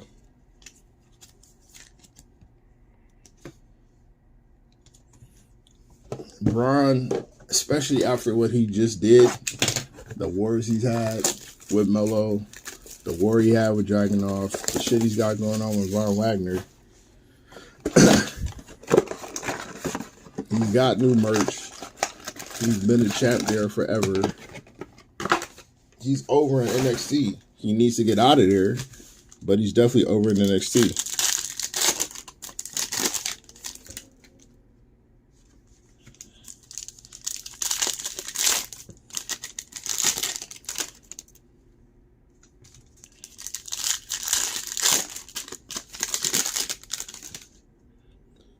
Is this... Oh, that's fire. Don't know what that is, but that looks cool. That looks cool.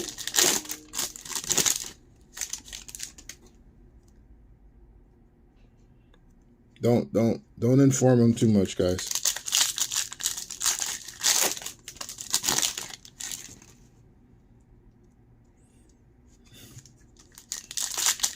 Guys. Braun's character isn't supposed to have placement signs. He's a complete asshole. There shouldn't be placement signs for him. Tiffany is supposed to speak to a certain demo of bratty young ladies who are supposed to follow that movement anyway. That's the point of that. That's what the character is.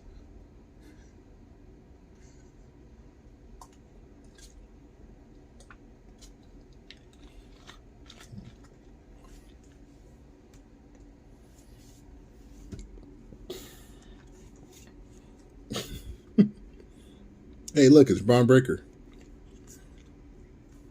Tatum Paxley. Seth freaking Rollins. That's fire.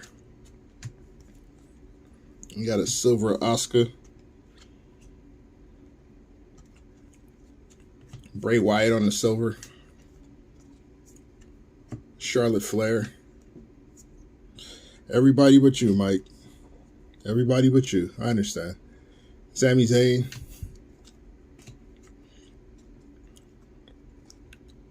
The King of Mystery. All right, let's see what this is.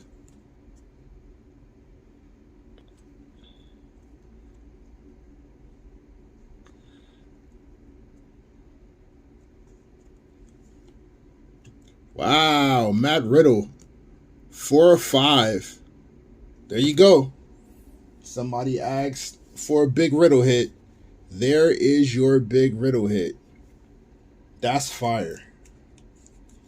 That is fire. Bang. 4 of 5. On the original bro on the auto. That's fire. Big hit. Big hit. Yes, sir. Yes, sir. That just saved that whole blaster. That just saved both of these blasters, actually. These blasters are terrible.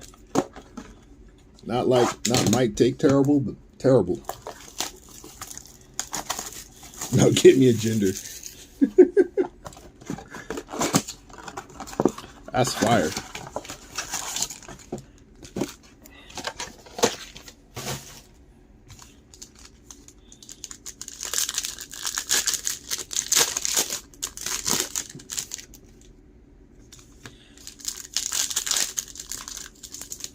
Ask and ye shall receive.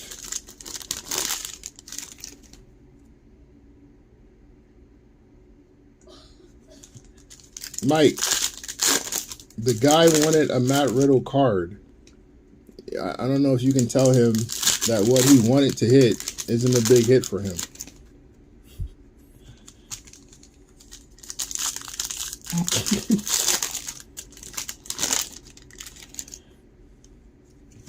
If that's the card he wanted, maybe he PCs Matt Riddle. Maybe that's the card he doesn't have. Maybe that card holds value to that individual.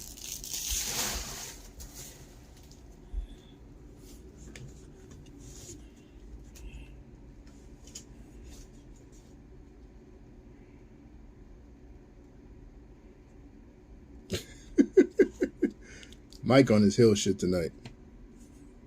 See you later, Mike. Roddy Piper. Silver and Nathan Frazier. Yokozuna. Mankind. Silver Alba Fire. Mezzanine of Mansoor. Second one of those we pulled. And Dakota Kai.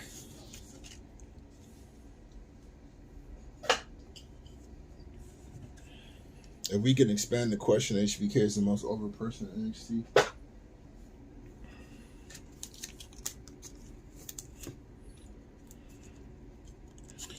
All right, let's do this. Let's ask this question. I'm curious about this question now. Which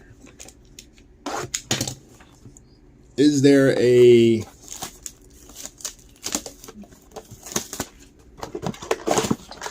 if you hear this person's entrance music hit, you immediately mark out. Now we're talking about current times, right? So, like if Stone Cold's glass breaks and he comes out, are you as intrigued, knowing that he's not quite going to get in the ring or have anything match-wise? But you still mark out for the fact that like the glass broke and he's coming out to say something? Is it Stone Cold for everybody? Lesnar. Yeah. Oh, another gold. And I think I saw the name on that. If that name is what I think it is. If that name is who I thought it was. Edge, okay.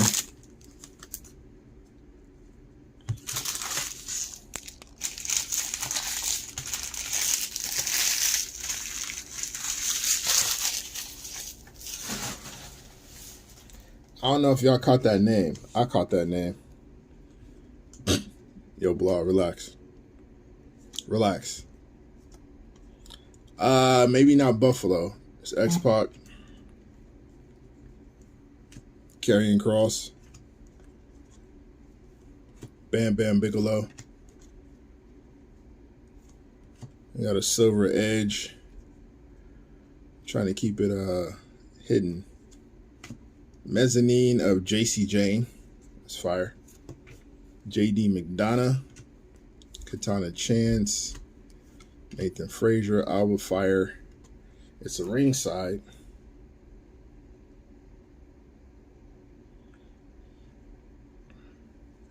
Yep, we went back to back. We'll reference with Mike to see if this is a bigger card than the last one. Yeah, back to back riddles. 9 to 10 on the gold. Bro. Somebody find Mike, ask him if this qualifies. Maybe it doesn't. Probably not, right? Because it's riddle. Back to back. It's a Riddle Blaster case. Apparently. Blah, it might be. It might be. I didn't do it, but it might be.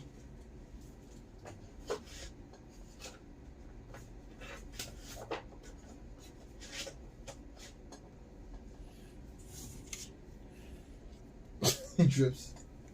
Oh yeah, Drip. So you got the you won the trivia last night, so you got the auto, the Bray Wyatt rookie auto, and then you didn't get any of the people you actually bought. And then you bought Riddle tonight. You got 2 Riddle golds. We still got Hobby to go. I think you're doing all right. I think you're doing all right the last couple nights. I think you're having a solid weekend.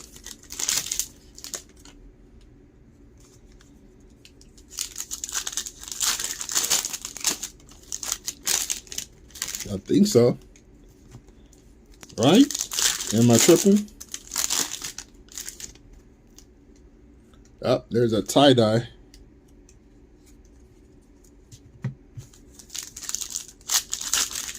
Yeah, this second blaster is definitely better than the first one. The second blaster has definitely been better than the first one.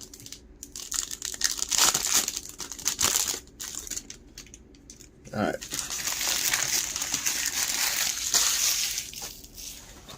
Need some first timer love? I got you, Jesse.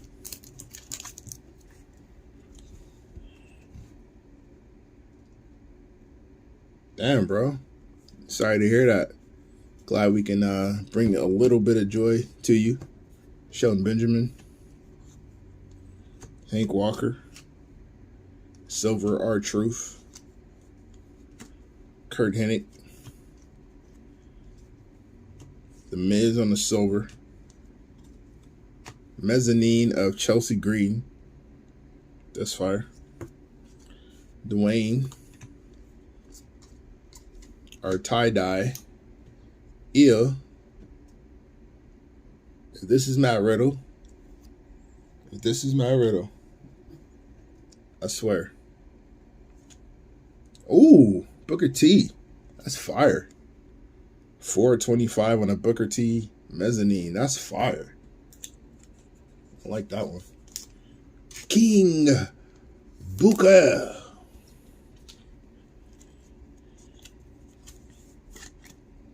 Yeah, Luger sucks. Jim Duggan sucks.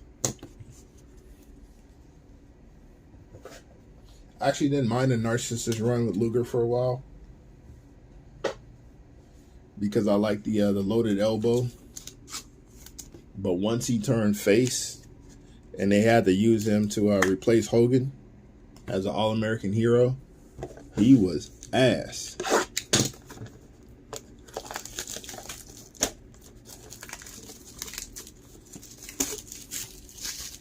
Mr. Five time.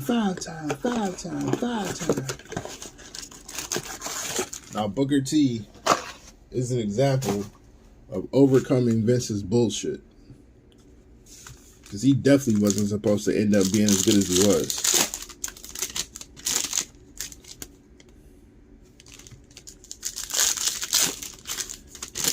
Vince tried to bury that man from day one. He tried to bury him.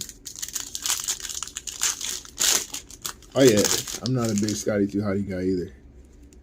I hated that move. I hated the camera going back and forth when they were dancing to the ring like idiots. I hated the Fruity Loops sounding theme music they had. I hated the fact that Rikishi had to play that character.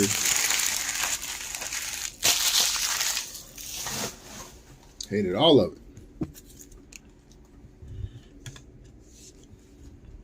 All right, last stack of the blasters, then we move on to Hobby. Dabo Kato, Silver Bret Hart, Silver Valhalla. Yes, I hated his worm, Jose, quite a bit. Tori Wilson, Bray Wyatt on the silver.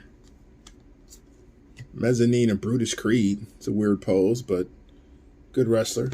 Creed brothers had a really good cage match on their return to get reinstated at NXT. Extremely impressive one-arm power slam by Julius Creed. These two are a couple freak athletes, by the way. I don't know if they'll ever get the push that they probably should get. I mean, I hope so at some point. Maybe New Age Steiners or something like that. But, yeah. Couple freak athletes right there. All right. Prelims are done. The main event is here. I thought so too, Michael, but apparently they got demoted, and now they're just now getting back onto the NXT main roster as a storyline with Schism. But now they're reinstated on the NXT main roster. Don't know if there's going to be a title run in their future, but they should definitely be on the main roster, I think, at some point. I still think Julius Creed has star power written all over him.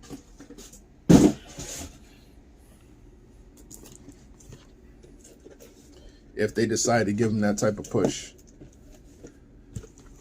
I think the fantasy booking we had was for Creed to be taken under the wing by somebody like Orton and taught that evil edge and, you know,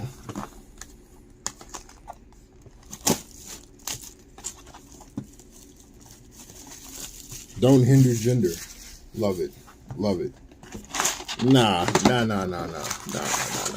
They can't do that. They can't do that. I like Brutus as maybe muscle for Julius. I can see them both having successful singles runs. Julius obviously is the Shawn Michaels of that team, or I should say the Scott Steiner of that team.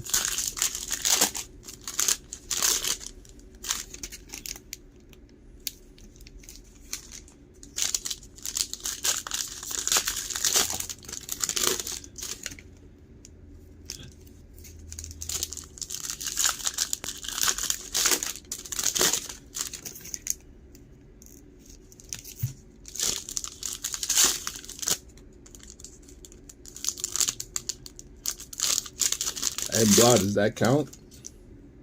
It's not a green, but it was to 5. So does that technically count in terms of keeping the streak alive, or should I just go ahead and pull a green instead?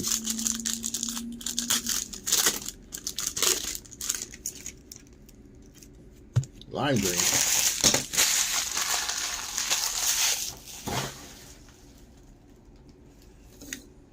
Joe Gacy needs better goons. Agreed. All right, Blah says same thing, so we're good. So we'll count that as a streak continuing. Bret the Hitman Hart, 55 or 75. Tricolor of Shelton Benjamin. JD McDonough. Zeus, 60 of 149. Got Butch. Senga, 10 of 169. Damian Priest on the snapshot. Shawn Michaels on the ringside. Silver Warrior. Kane on the snapshot. Silver Chelsea Green. Mr. Money in the Bank on the scratch and sniff. Tricolor of Beth Phoenix. Dwayne. And Spacer. I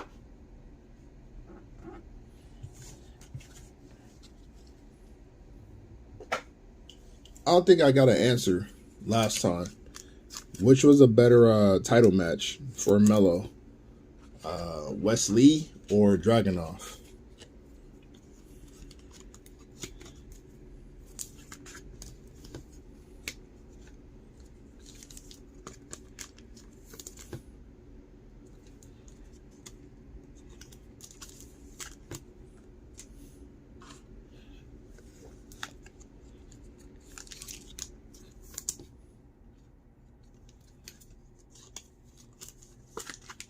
Dragunov. Yeah, Ilya is nasty, bro. Ilya is ridiculous. Now, see, that's a guy, even though he's undersized, would be believable fighting against somebody much, much larger than him. Those matches he had with Walter, crazy. Even the match with Dijak, I thought the match with Dijak was really good. For it to be a last man standing match, them not having to use a ton of weapons, and it still be brutal. It's pretty good. There's an auto here.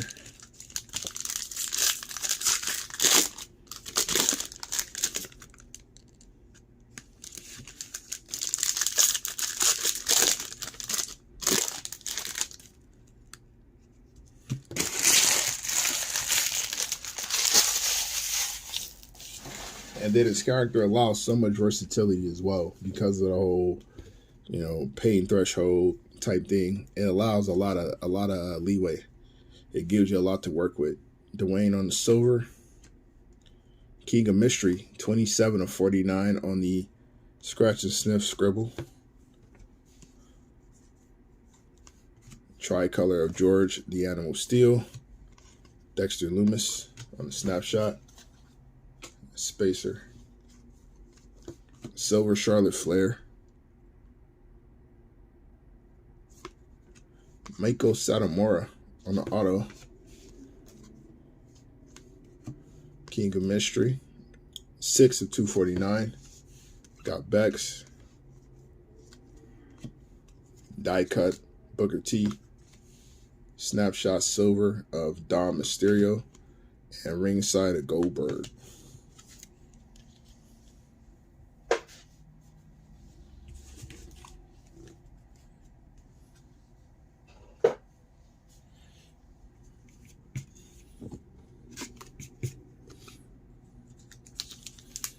Dragunov on the main roster.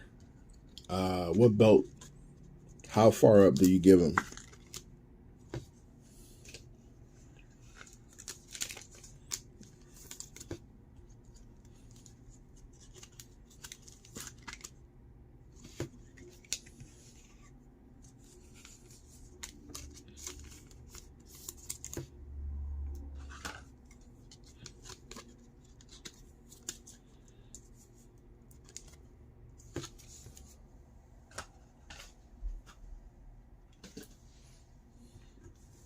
U.S. champ.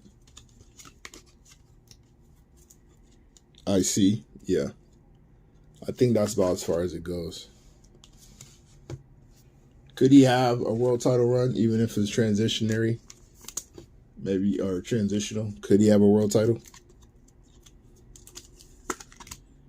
Also, I don't think I ever want to see Dragunov paired up with anybody.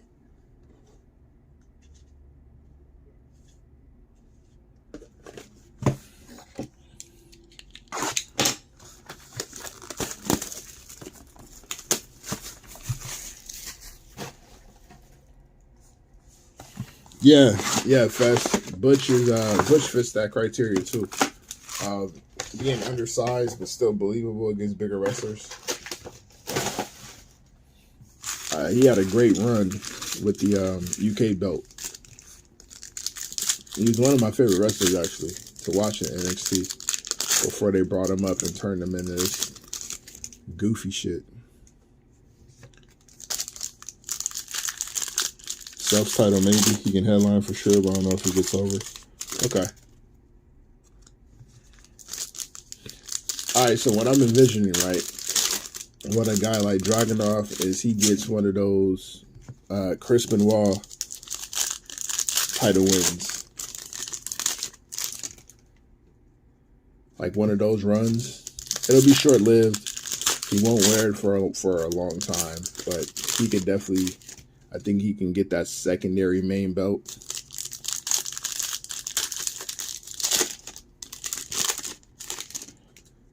I think the only way he gets over, face-wise, just to answer your question, Ryder, is more with the, not necessarily with mic skills, but just like, you just want him to win because you get tired of seeing him get his ass whooped so often. Like, he's so damn tough and he fights so hard that you just want to cheer him. Silver, R-Truth, Matt Riddle, Tommaso Ciampa on the tricolor. Michael Hayes. Here's our auto. Gigi Dolan. 249 or 243 or 249. The Rock. Like how Mick Foley obviously turned out to be really good on the mic, but he didn't necessarily need to be, just because him doing what he did in the ring was enough to keep us intrigued and want to see him succeed anyway. I think Dragunov could do something like that, to where when he does speak, it doesn't have to be extremely charismatic, but just lean into the fact that, you know, I'm not going to quit. I'm not going to give up. I'm here until you pretty much have to kill me to stop me. I think something like that works for Asuka. Silver Andre the Giant. Montez Ford on the snapshot. And Finlay on the ringside. Yeah, I do think Bex wins. Is it a title match or is it non-title? If it's non-title, then Becky wins.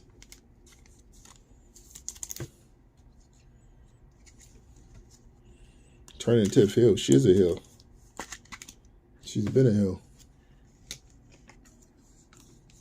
You believe it's for the title? Ooh, then she's getting DQ'd. She's getting DQ'd.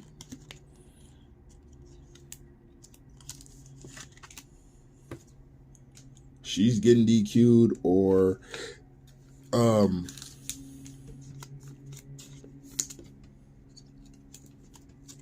damn, because the feud with Stratus is done, so Zoe doesn't have a reason to go get Bex, unless she just decided that that's what she wants to do. But I don't think Tiffany beats her straight up. I don't think they'll allow that. Unless they're looking to push her through the moon. I don't think they allow that.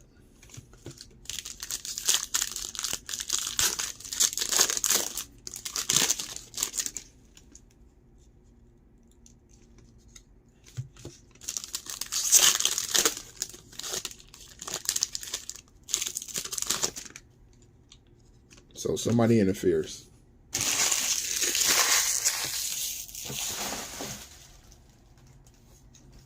Maybe Tiffany gets a running mate that we hadn't seen yet. Tricolor Austin Theory. Kofi Kingston on the scratch and sniff. Brock Lesnar. 190 at 249. Finn Balor.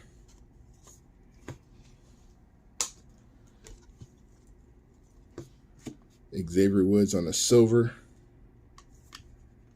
RVD on the auto.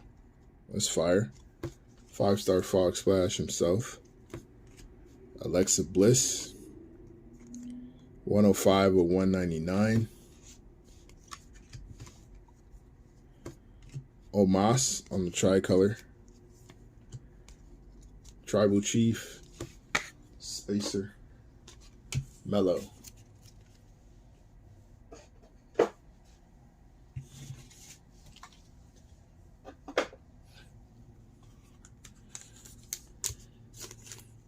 The Nigerian Jamaican man, Kofi Kingston.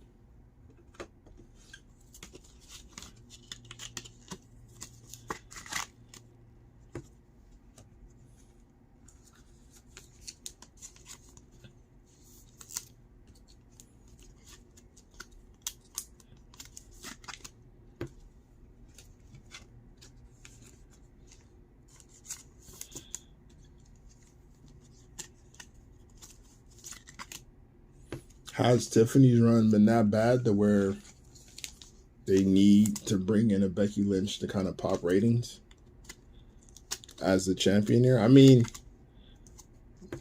to be fair, they do have an NXT belt on Dom, who's a main roster guy, so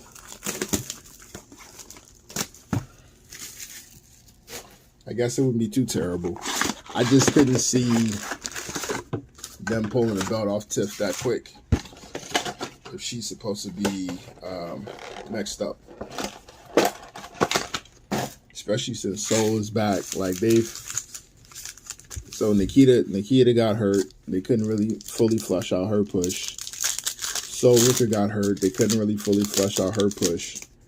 Now that they got one of the trifecta that they could actually, that's actually been able to stay healthy. I don't know why they just take the belt off of them.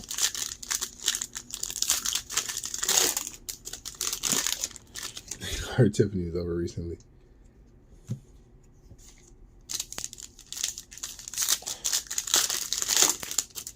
I didn't get a chance to see that match. Michael, did the Mello beat Seth? Like clean? And Mello was that face versus face?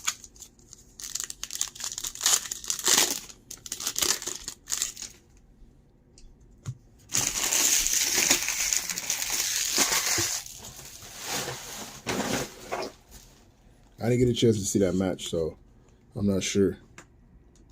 Seth won, but it's not for the belt. Okay. Like I said, if it's not for the belt, Becky wins easily. If it's for the belt, then they're not. I can't see them taking it off of her. They have to do something nefarious. I'm the boogeyman, and I'm coming to get you. They said that dude was legitimately crazy. Silver Hogan, Gigi Dolan on the snapshot, Silver Baron Corbin, Carmella on the scratch and sniff, Lime Green of Asuka, 35 of 75, Haku, Spacer, Tricolor of Edge, Carmelo on the snapshot. Wow. Jesus. How do we get here, Jesse? 13 and 149 on the Glamazon. Snapshot of Nikita Lyons, Shinsuke Nakamura. That took a wild pivot. I had no idea we were in that area. What brought that up?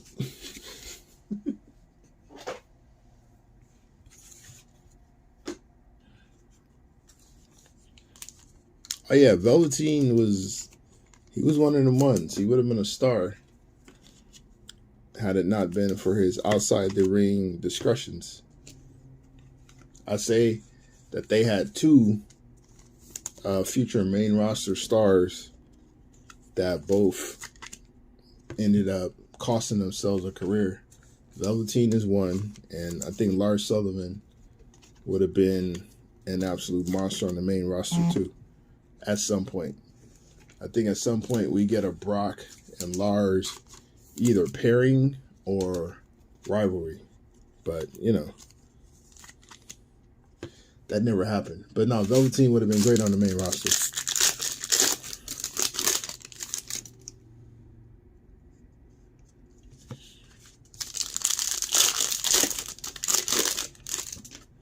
Lars he might not have been the most skilled of individuals, but the uniqueness of his look, the fact that he was a freak athlete and he was a fucking monster. What is this? That's red. He'd have got a push.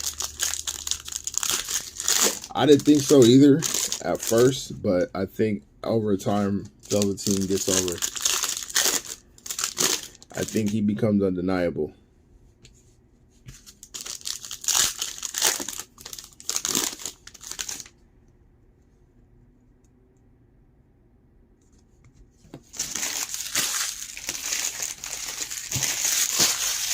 And then on top of that, he has shown in the past adaptability to what the audience wanted.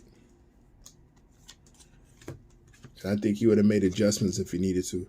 Die cut of Cameron Grimes, Roxanne Perez, ringside of The Miz, Silver Gigi Dolan on the auto, tricolor of Kevin Owens, Undertaker, Big Dave, 131 of 175. There's Braun Breaker, the not over Braun Breaker, There's Dwayne on the ring side. Kurt Hennig, 181 to 249.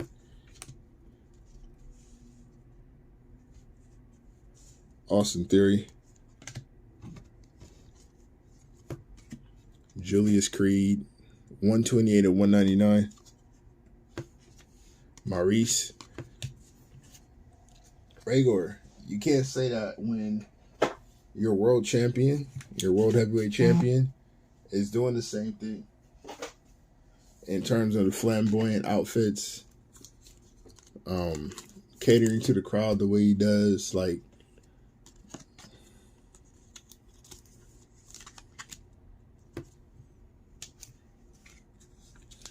if Seth can come out looking the way he does, there's no way in hell Velveteen Dream couldn't get away. That's what I'm saying. I think he makes the adjustment. I don't think he could have got away with the full on, because even in NXT, if you look at what Velveteen was originally and what it morphed into when he started getting to his North American title run and all that, he scaled back some of the extras, and it became more about the in-ring work while still maintaining the character. Like, he scaled back a little bit.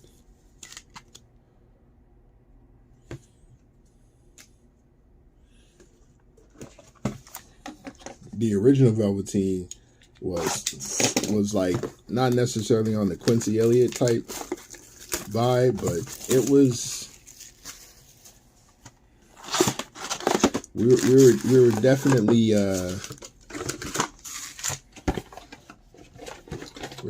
blurring some lines. I don't know if you remember what was my man's name? Was it Orlando Jordan? When he first got away from JBL and they tried the same thing with him. Velveteen was pretty much in that same lane. And then he scaled it back and it became more focused on his in-ring work. The mic skills were more pronounced. Like, he was making less innuendos and just more talks about the greatness of Velveteen Dream. Like, he kind of got into, I don't know how familiar you are with the artist Prince, but he kind of got into like Prince behind the scenes, to where the arrogance and the greatness of what he was able to create was more what he spoke about than the I'm trying to make you uncomfortable by, pressing up on you when I shouldn't have.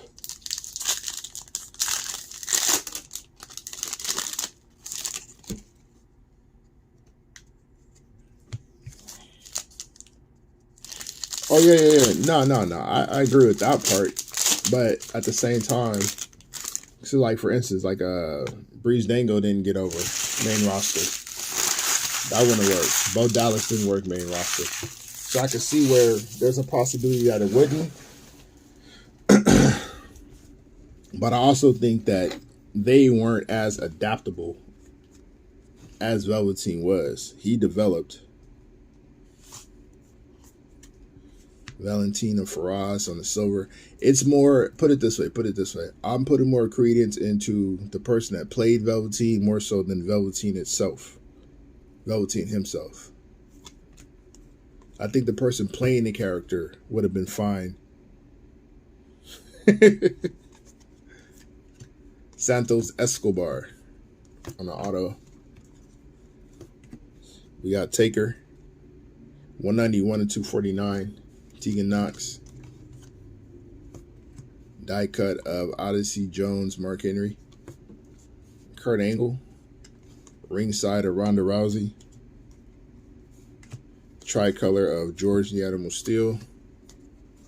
Emma. Cody Rhodes. Solo Sikoa. Carmelo on the ringside. Cora Jade. 115 to 149. Dragunov. I do think, though, like, you're making fair points. You got fair points, because there's a ton of stuff in NXT that worked that when they try to bring it to the main roster just didn't. Like I said, Bo Dallas was one of the better. I don't know why this is here. Bo Dallas is one of the better champions NXT ever had. And he came to the main roster with that same shtick, and it didn't work. Emma and her dancing thing didn't work on the main roster. Tyler Breeze didn't work on the main roster, even though he was goated down at NXT. So some of that stuff was built for smaller rooms. Are you taking a chance by bringing Velveteen Dream to the main roster? Without a question. Without a doubt, you are. I think you're also taking a chance. Well, maybe not. I don't want to say Enzo and Cass was taking a chance, but they worked out. Some people can get over just naturally. That dude always had fire charisma when it came to the characters they gave him and how he made them work.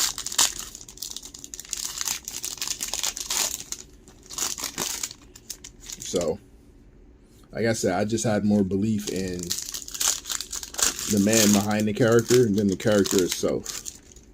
I think we make the adjustments. I mean, to say that we can't get away with that from day one when we saw Goldust in an era that was way less accepting than the one Velveteen when it came up in. It's just hard for me to believe that if you're just that good in the ring and that good with your character, that somebody won't take to it.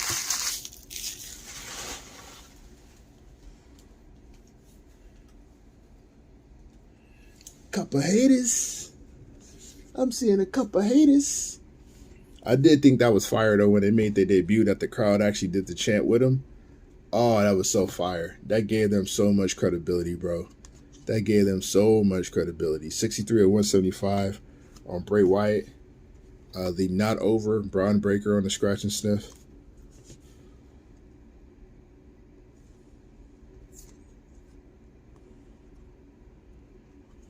I agree with that part, Rhaegar. I agree with that part. I can give you that much. Rick Rude, Alexa Bliss. I don't know. Braun, some guy named Braun, blah. I don't think he's any good. Ricochet on the white. 85 and 125. AOP was fire. I think their shit was more backstage stuff though, right? Silver, Charlotte Flair, like they kind of did it to themselves. Pause. Paul Heyman. Rhaegar's favorite. Paul Heyman on the auto. We got Aaliyah out the company now, 173 of 199. Bruno Sammartino and Gunther.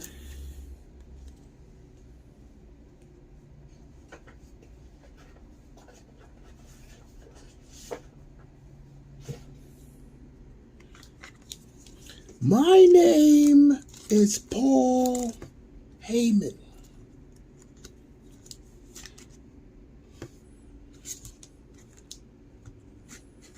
Can we give Paul some props for his evolution as a manager? I know I've said this often, but Heyman needs some props. Give him his flowers. Give him his flowers.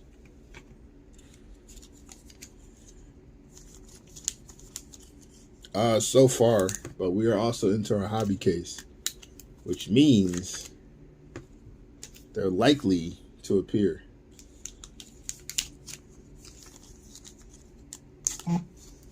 You'll give them for fumbling. ECW still making it. Do we give Paul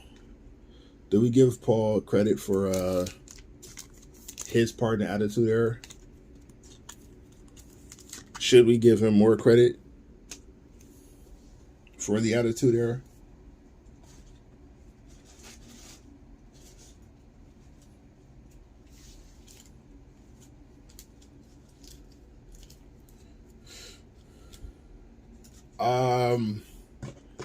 Direction, edginess.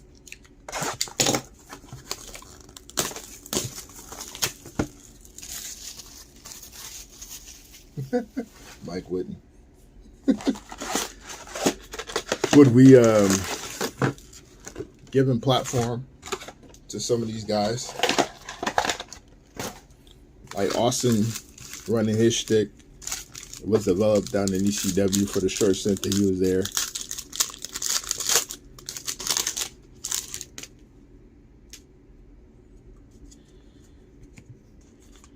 You know, consolation prize. I think Paul deserves a little bit of credit for it. I think his vision of professional wrestling, there's some gold coming up. His vision of professional wrestling and what it could be in terms of the entertainment aspect of it. There's a redemption card as well.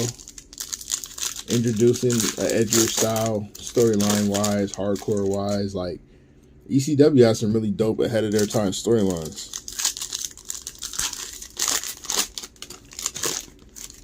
Because you figure, like, I think one of their biggest storylines was a long-term booking with Tommy Dreamer and, was it Sandman?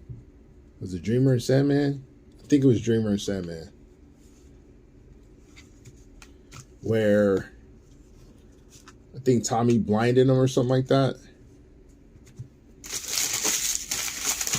And Sandman pretty much stayed indoors to really sell the fact that, you know, he was blinded, couldn't see, nobody saw him around town, nobody saw him gallivanting around, all these different things. So when he finally reappeared, it was a huge fucking massive pop. 76 and 149.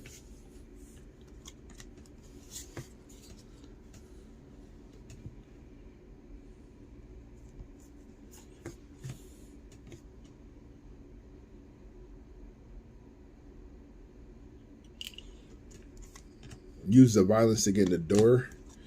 From Jump Street, they had a mix of everything. Braun Breaker on the silver, Kofi Kingston on a snapshot, Chad Gable on the ring side. They had a good mix of all of it. Silver, Jimmy Uso. Here's our redemption card.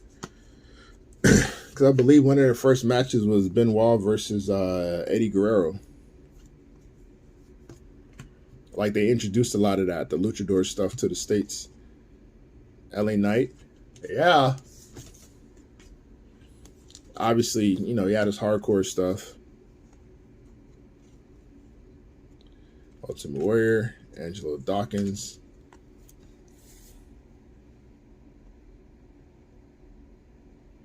I think the East Coast wrestling thing, why it worked, was because of the way they introduced it. Throwing away the NWA belt with Shane Douglas. So when you started off with that level of controversy by getting rid of a historical championship, I think that's what brought the eyes. Ultimate Warrior. 2 of 10. On the Warrior.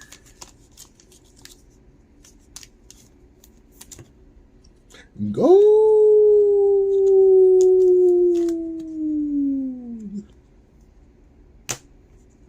Let's see what our redemption is. Let's see if the redemption. Can we get back-to-back big hits? Back-to-back on the big hits. Let's see. That's a blue. Yeah, without a doubt, he has a great mind for wrestling. Terrible mind for business, great mind for wrestling. Card 24. Charlotte Flair.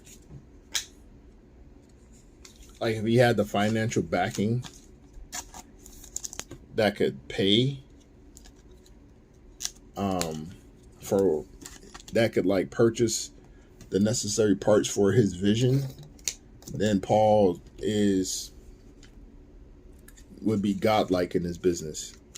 But because he was terrible with the business part of it, you know, we saw everything fall apart.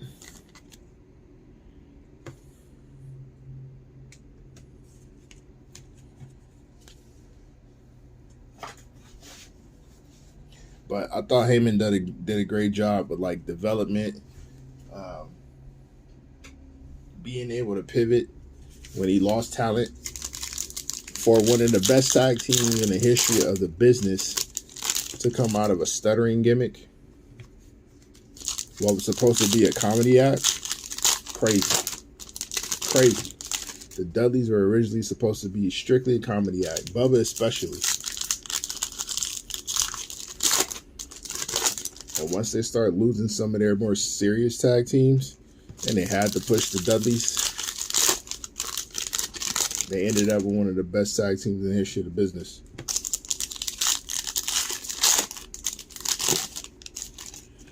You look at, when you lost Taz, being able to pivot into a Mike Awesome. Now, granted, Mike Awesome had his issues, but had he not, he would have been a monster over there.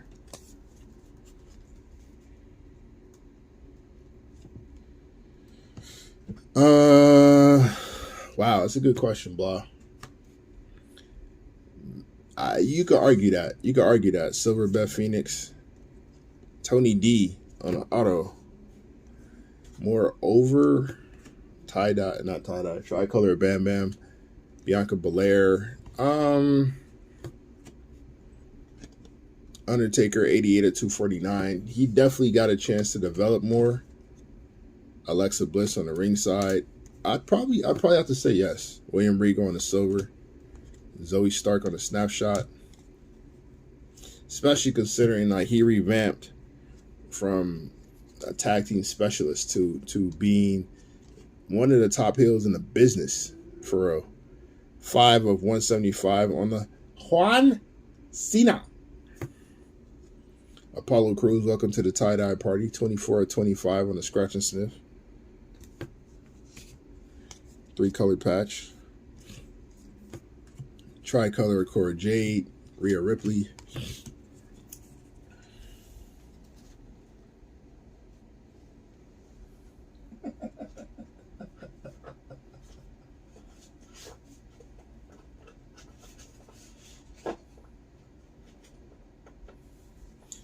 I don't know, man. Them Aces and Eights t-shirts.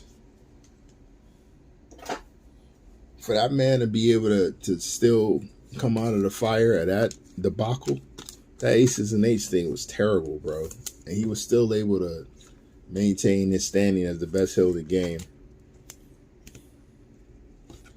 That speaks to the legend.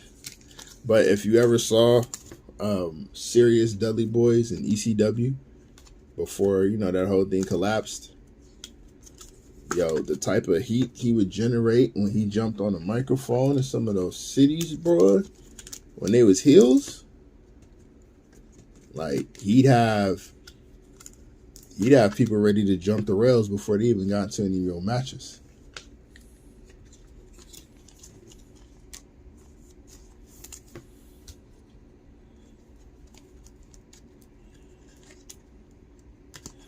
Aces and Eights was a great idea with lame talent.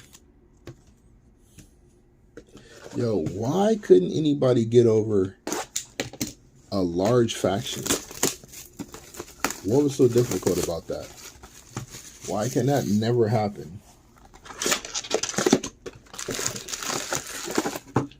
It's either got to be 4 or 5 man groups. That's it.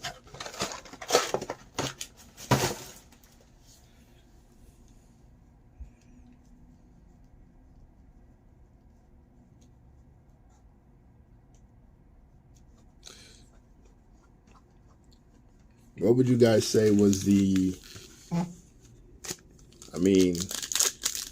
outside of how the NWO finished up, name another faction. Well, no, okay.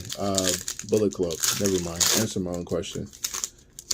I couldn't think of anybody outside of that went large scale with their numbers faction wise and were able to maintain cohesiveness and continuity. I think the only other one I could think of outside of the NWO before they split into 15 different versions under one umbrella, and Bullet Club, who's done a similar thing. Oh, there's our 1 of 1. So we kept that streak alive. We'll save that. All right, so we back on. We back on. Let's see what that 1 of 1 is going to be. It's either 1 of 1 or Color Blast, and I think it's a 1 of 1. Number 19, blah. John Cena, Mark Coffey, Carmelo Hayes on the silver. Becky Lynch on the scratch and sniff. We got Braun Strowman, 47 to 199. Sami Zayn. I was gonna say the only other faction I could think of that had a good amount of members, like more than 5, and worked out was Ministry of Darkness. 80 of 125 on a Mark Coffey. Apollo Crews on a snapshot. Hank Walker. Nathan Frazier, 88 of 175. Dragunov. Ringside and Randy Orton.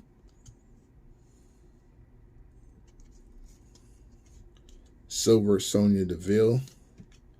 Well, Matt Riddle continues his run. There's another Matt Riddle ringside auto for our guy Drip.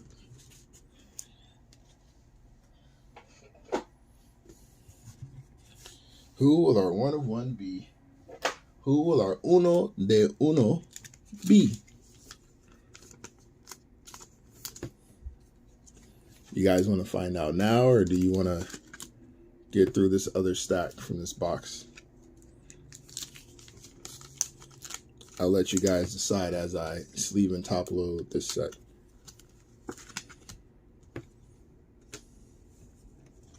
Who's patient enough to wait?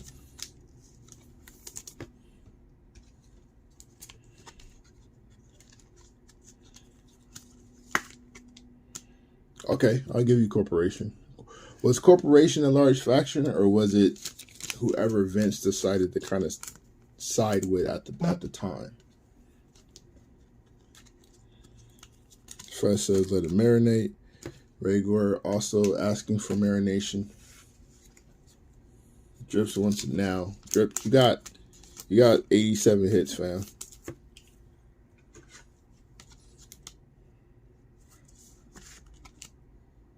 All right, Drips is coming around. Cool.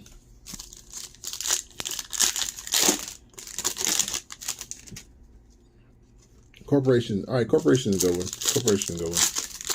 But typically, we're looking at what, 4 to 5 person groups max to be fully functional. The Horsemen. I think DX didn't get more than 5 or 6 at a time. Another auto.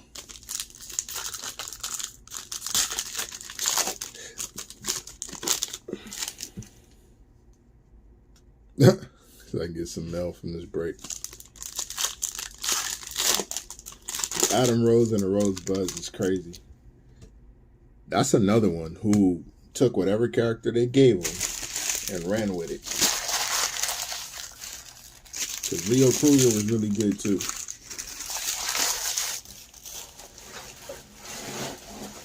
The character, like what the character was supposed to be, was goofy, but the way he pulled it off was good. Raven's Flock, okay, that's a good one. Spirit Squad. The new Nexus would have been fire if Cena didn't do Cena things.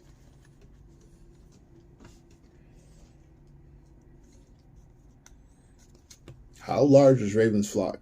How many people were we looking at? 7? Drew McIntyre, 129 to 149. Braun Breaker. Do you guys miss factions of that size, or do you prefer the 5 to 6 max? 100 to 175 on we don't know who that is, Braun Breaker. The not over Braun Breaker. Charlotte Flair, 52 of 149. Rhea Rikishi on the scribble. Veer, 87 of 149. Nikita Lyons. Die cut of Jimmy Uso. Snapshot silver of Otis. Jinder Mahal on the ringside. Silver Bronson Reed. Maurice. Where everyone is in one is crazy. Oh, you talking about everybody on a roster is tied to somebody. Yeah, Yeah, I see what you're saying. I see what you're saying. Is that terrible though? I mean, when you have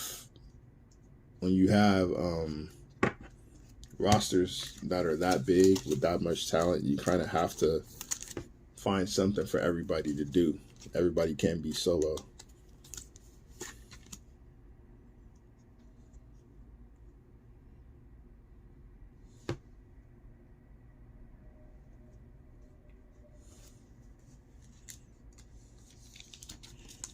Prefer the smaller factions? Okay.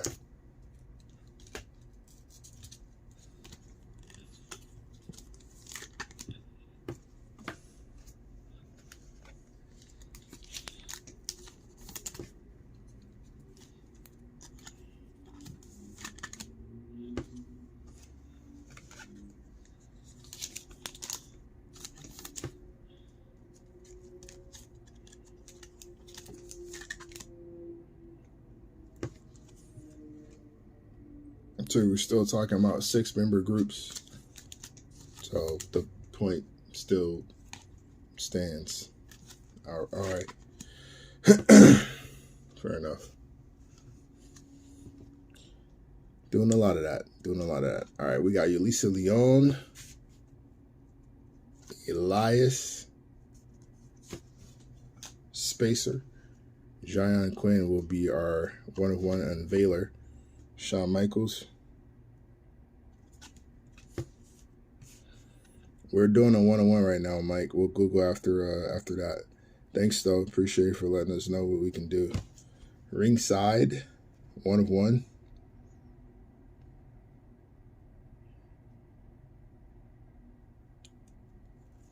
Wow. That's fire. Black on black DDP. 1-of-1. Uno de uno. Number 19 that we pulled. That's fire. That's a dope looking card. That is a dope looking card. Diamond Dallas Page. Extremely, extremely misused in the WWE. DDP. That's dope. That is dope, dope, dope, dope, dope.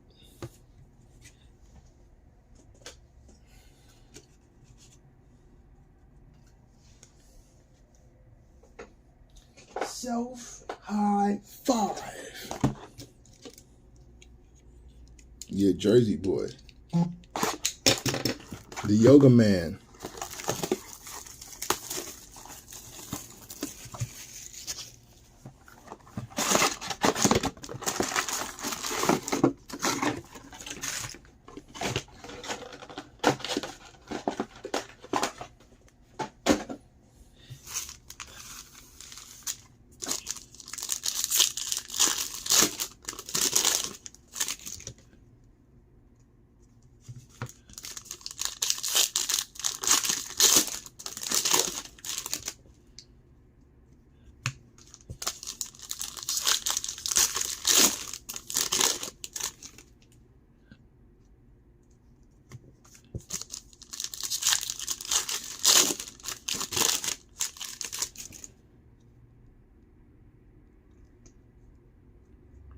Did we get 2 1-on-1s?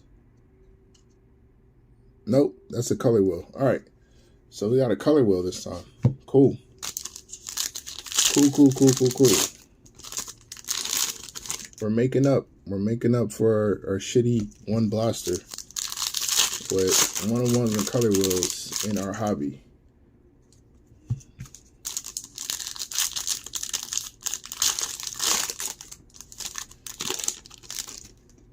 And there's our zebra. Yay! We're gonna close this thing out strong.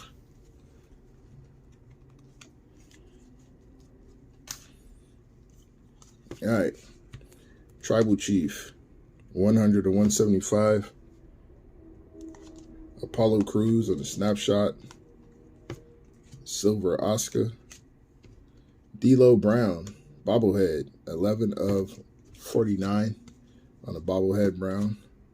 Hank Walker, die cut of Michael Hickenbottom. Owl Fire on the snapshot. Bailey on the ringside. Pulled a green of hers last break. Kiana James. Silver Bray Wyatt. Liv Morgan. Triple H on the ringside. We got a white Roddy Piper. 91 of 125. Dragunov. Yokozuna. Dwayne on the silver.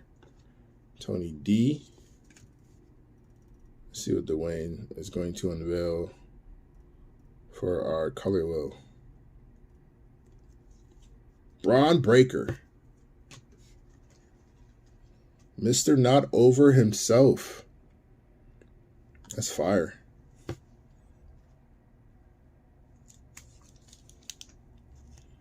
That's fire.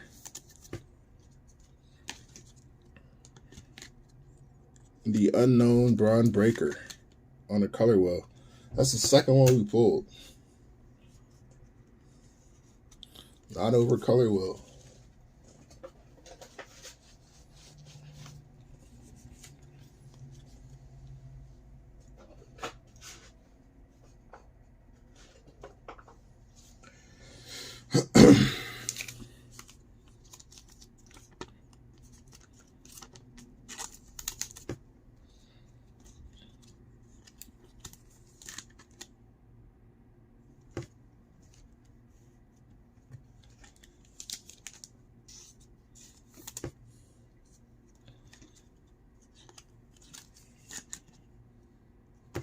It might not be in here, Daniel.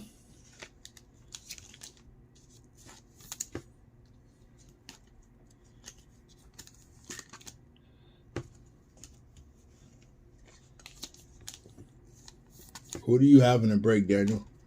I'll reach out to the individual and let him know.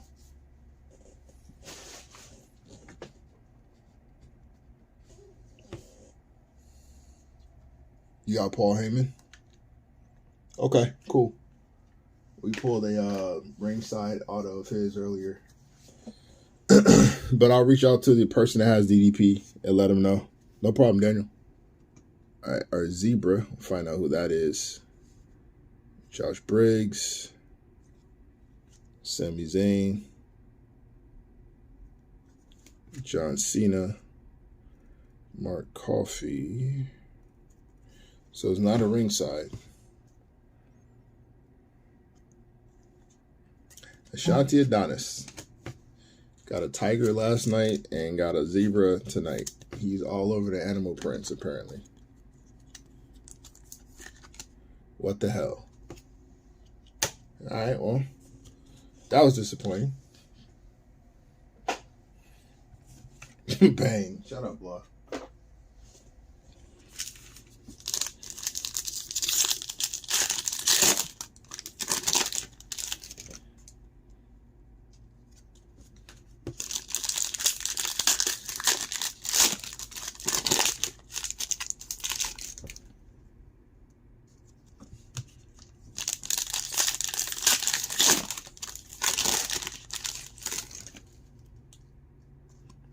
There's our silver ringside coming up.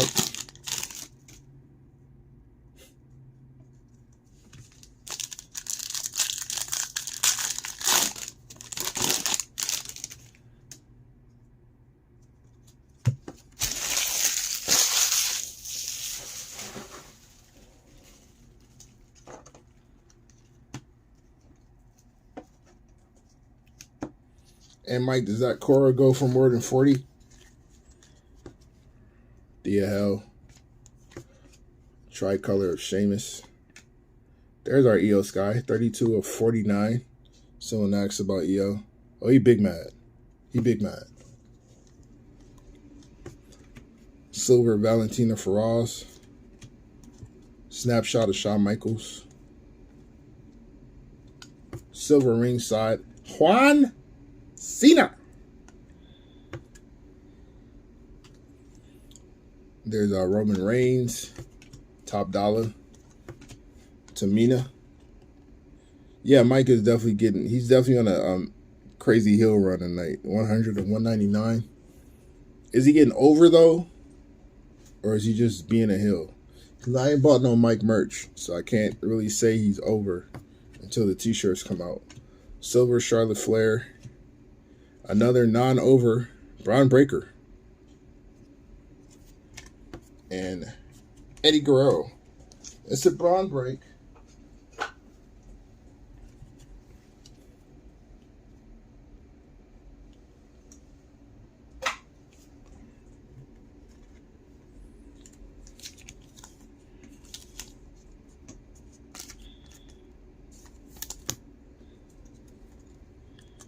Non-over break.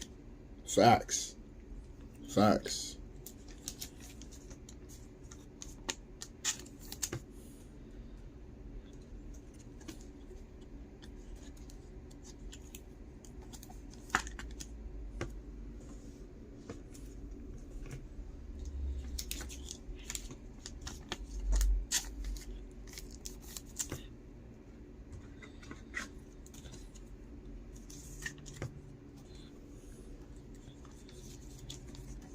Zebra was over. So was the Tiger last night.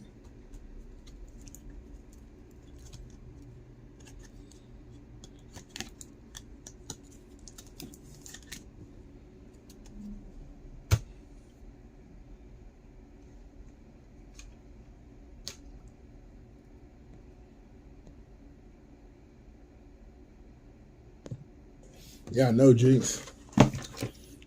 He got tired of hearing his name. He's the boogeyman.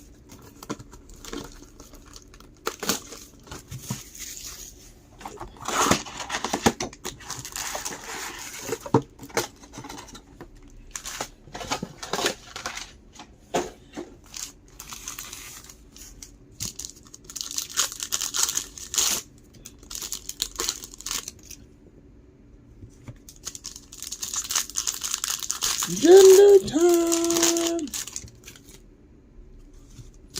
Let's get a green. I want to get a green.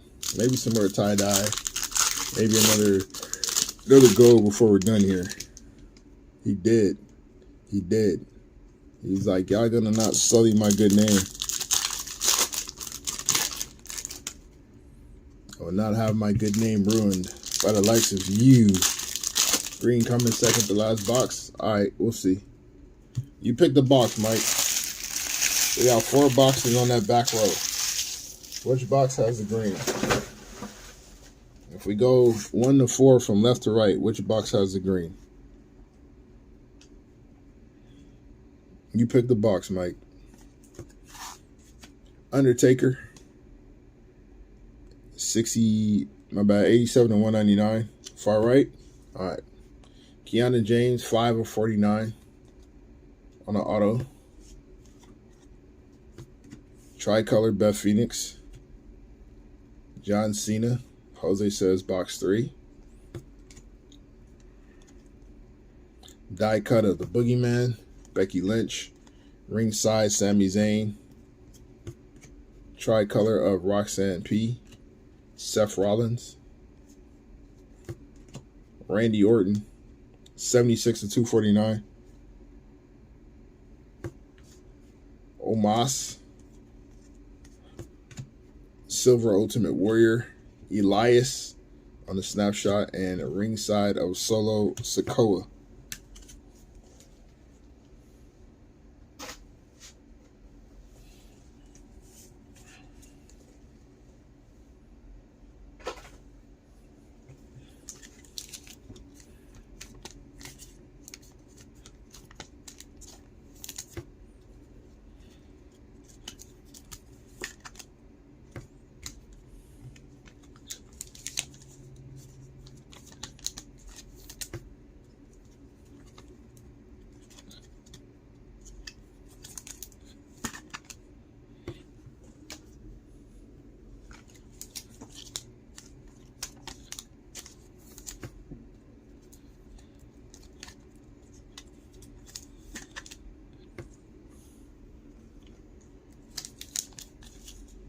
I'm failing to see the correlation, but Okay.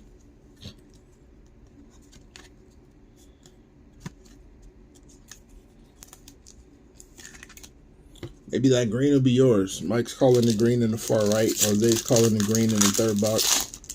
So maybe that green will be a Hogan for you, Buffalo.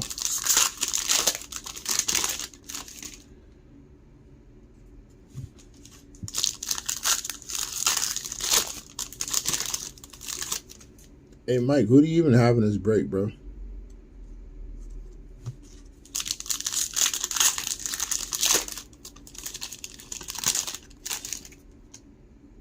Oh, what's up, Jeff? The Lacey Evans of male wrestlers. That's crazy.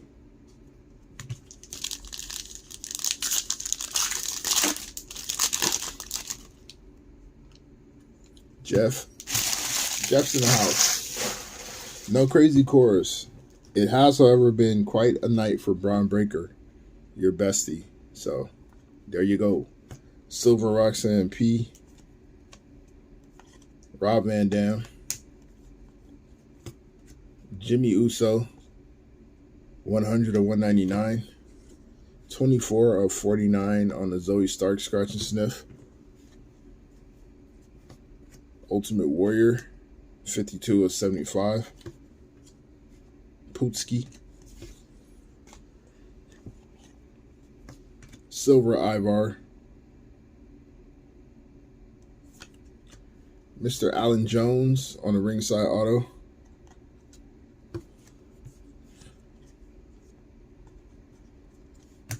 Randy Orton. 14 to 175. Becky Lynch. Tricolor of Gunther. Dolph Ziggler on the snapshot.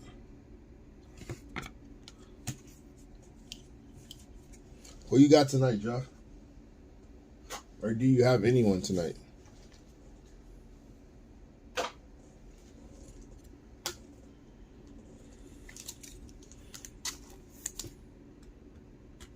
Alright, so we got predictions for greens. Oh, well, just welcome to the show then. Thank you for joining and sharing some support. We appreciate you.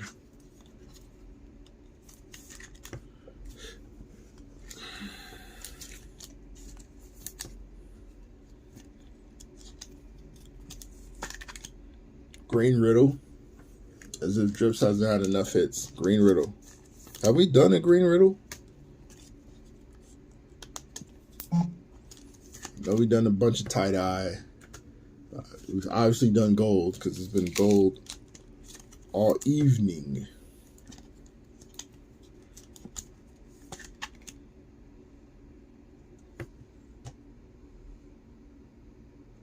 All right. We'll go with this box. Remember, these two are the special ones. Jose calls this one. Mike calls this one. Our greens will be in one of those two boxes.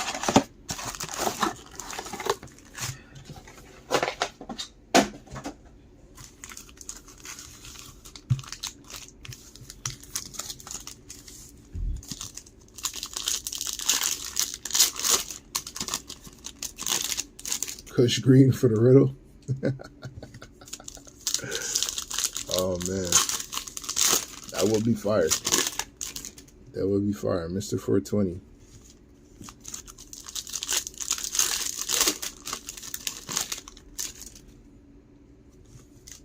Hey, Bob, we running this back. We're running, what, 2 hobby on, was it Monday or was it Wednesday? I think it's Wednesday, if I'm not mistaken.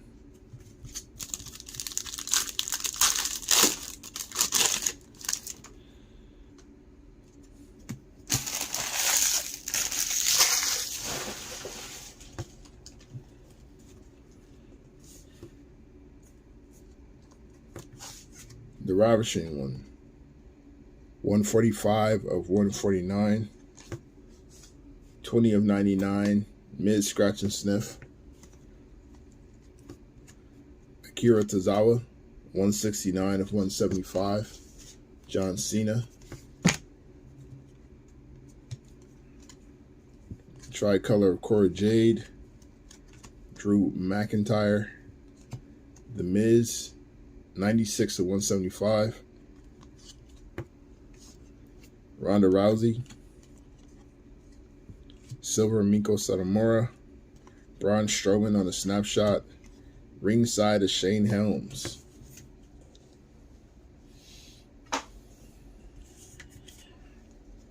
Wednesday? I thought so. All right. Thank you, sir.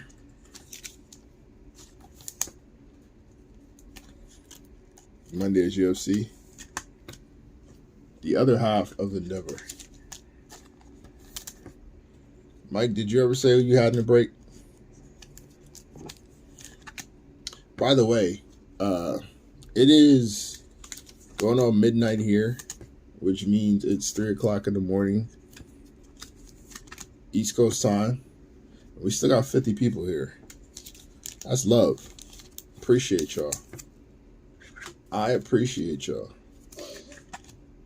Big time. Tiffany Stratton.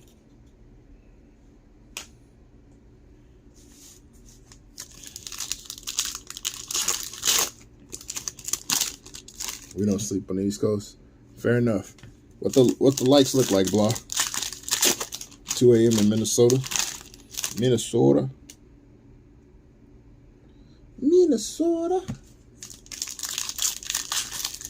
Hey, Jesse, is Brock Lesnar a legend out there on Minnesota? We got another redemption.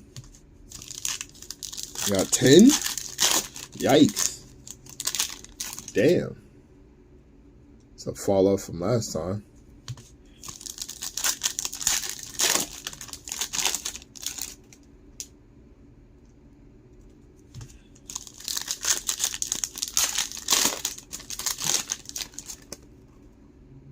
Oh, we've had heels galore in our chats. Tons of them. There's at least one a show. You're good, bro. You're absolutely fine.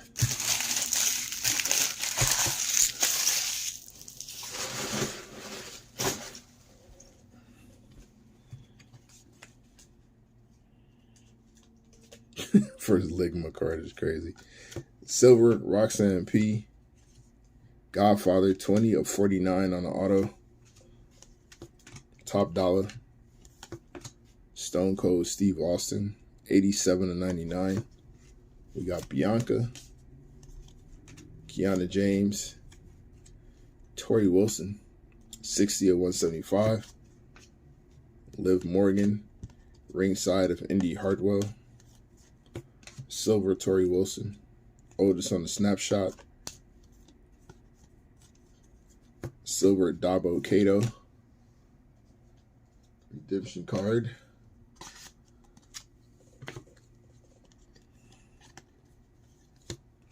Yulisa Leon. 140 of 199. Tribal Chief. Thea Hell.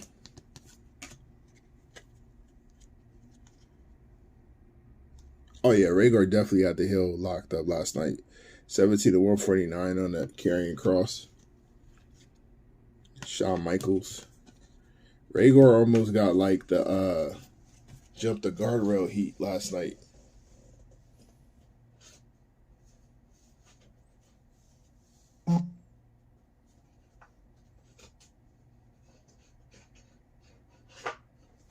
My man got that ban from Events Heat.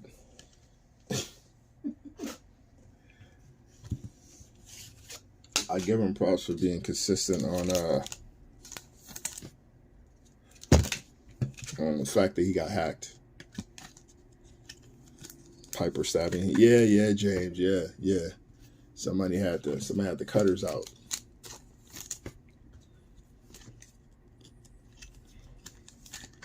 Those.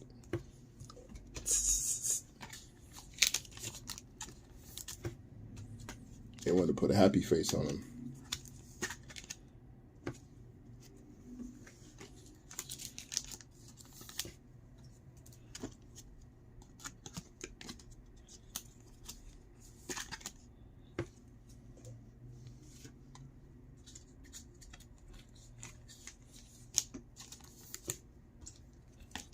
All right. Let's see what our redemption is. I want another, maybe get another black redemption. Godfather should join 20D because of the hats. Ringside action, so that's a base. 14. Carmella Graves. Oh, the Andy Kaufman Hill Award. That's what we should do. We should, hey, Blonde, we should compile an end of the year award list for the people in the chat. Inglewood Godfather is the actual Godfather. Tony D is his underboss. I ain't mad at that. Black Italians. She got pregnant, bro. I think she's probably still on like maternity leave. Yeah, she's pregnant.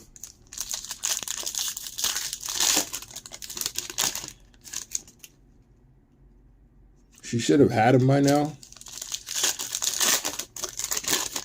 I think she's been out for a good minute. But that's what it is.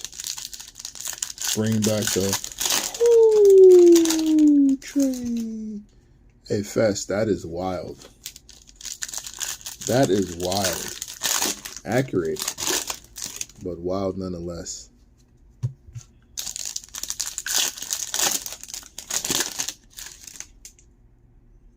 No one's going to be you for the Heel of the Year.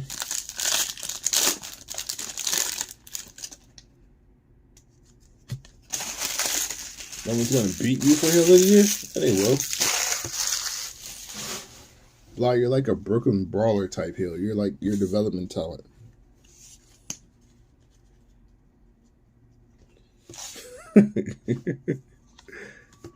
Silver Liv Morgan. JC Jane on the auto.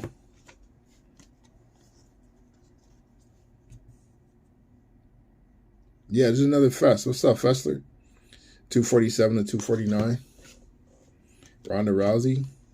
Damn, man, we getting all the homies out here tonight. Ivy Nile. 31 of 249. Damn, Blah, you got called Bastion Booger.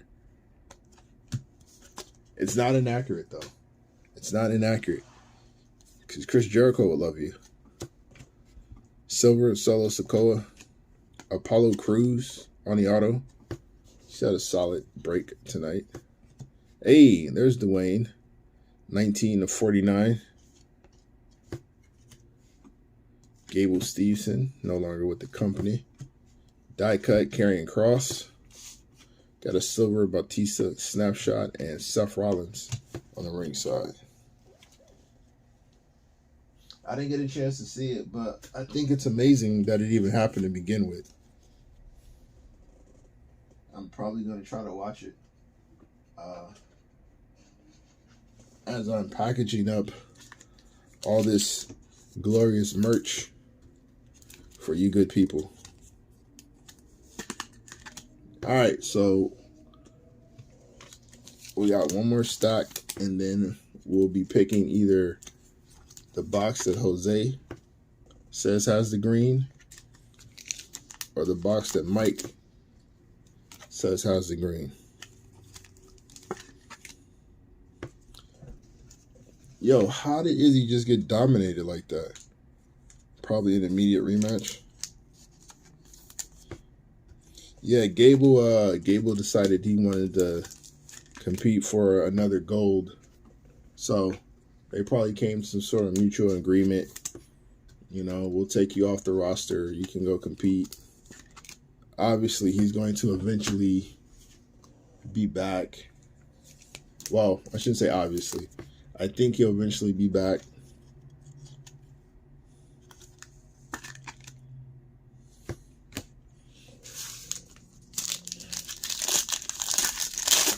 AEW? Nah. The thing with AEW, even though there's a lot of things to kind of criticize at AEW, one thing you can't is, outside of maybe Jade, everybody over there has a ton of experience. Because a lot of them do international or indie circuits. They might not necessarily be the best in terms of storyline and character development and stuff, but in ring work, not saying they don't miss, not saying they don't have any botches or any slip ups or mistakes, but they've been doing this for a minute. Carmella coming back as Dewdrop is crazy. We might try to. I think there's a workaround that we need for AEW. I would love to though. I'm a huge MJF fan. I want one of them cards, man. Bianca Belair, Silver, DDP. There's Shotzi, as requested, on the scratch and sniff. Yeah, Jericho's finished. Jericho, he doesn't need to do any in-ring stuff. As a manager, he'd be A1. As a company dude, he'd be A1. Almost. Because he's still obviously really going on the mic.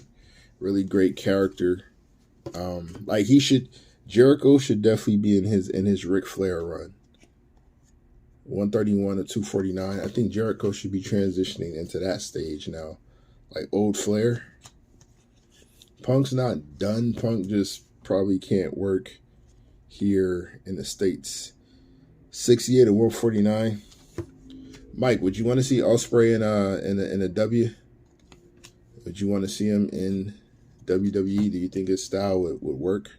Tricolor Diesel, Drew McIntyre, ringside of Bray Wyatt. No?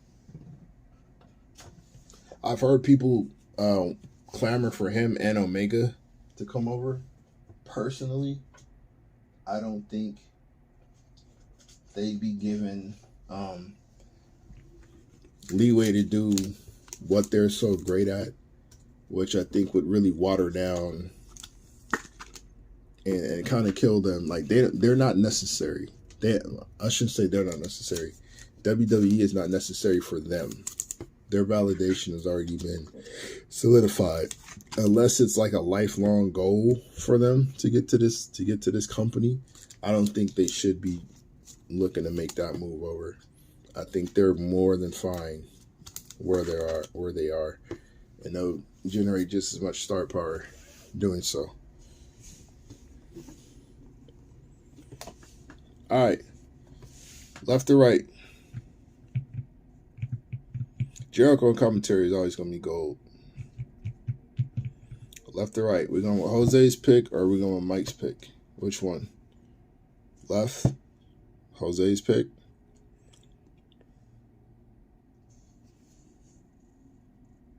Left.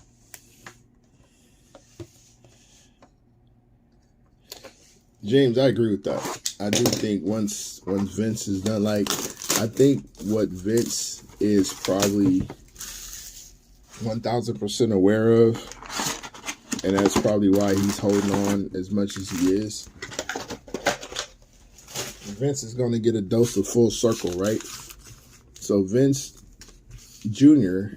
had an idea of what he wanted to do with the business, and he knew that Vince Sr. wouldn't sign off on it. So he had to wait for Vince Sr. to pass away before he took the business in the direction he wanted to. I think we're looking at a similar situation where Vince Jr. has an idea of what wrestling should be and what he wants it to be, and the son-in-law wants to take it in another direction, but he's got to wait for Junior to kick the bucket before he can take it there. Yeah. Tony is glorified. Not glorified. He's a fan with money. Tony is fan first, businessman and all that stuff second, which helps in some ways, obviously, because we get the dream matches, we get the video game matches that we otherwise would not get. So that's dope. But in terms of keeping the inmates running the asylum, He's not even there for that. 20 of 199. Lacey Evans on the scratch and sniff. I got no problem with him listening to the ones who are like, since not everybody's sensible. That's my only issue. 143 of 249 on the Razor Ramon. But I am all for, like, obviously it's working. Obviously it's working because he gives an alternative. Everybody wants the alternative. 21 of 149. I mean, they just sold out fucking Wembley Stadium. Clearly, something over there is working. So, can't really knock him. Tricolor Cam Grimes. Ricochet on the snapshot. Cora Jade. 72 of 249. Io Sky. Silver Massey. Dakota Kai on the snapshot. And Edge on the ringside. Yeah, Drips, for sure, for sure. For sure.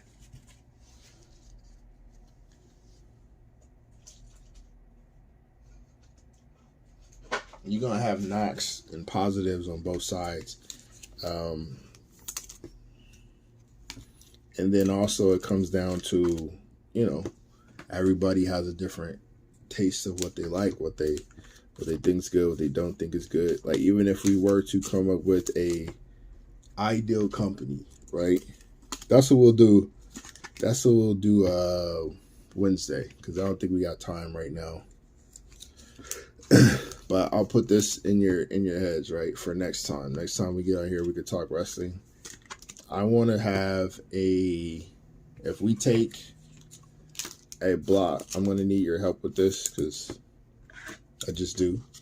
I'd like to take the top. What do you guys think? 30 or 40 man roster to maintain a good company.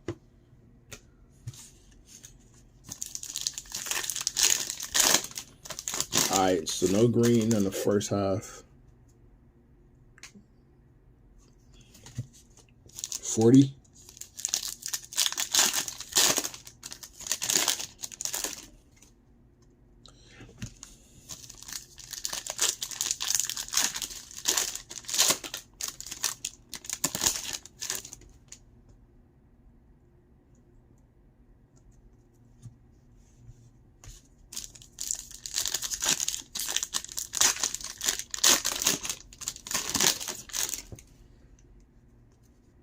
If we were, all right, Mike, so we'll ask you then. If we were to pull wrestling from all over the world, right?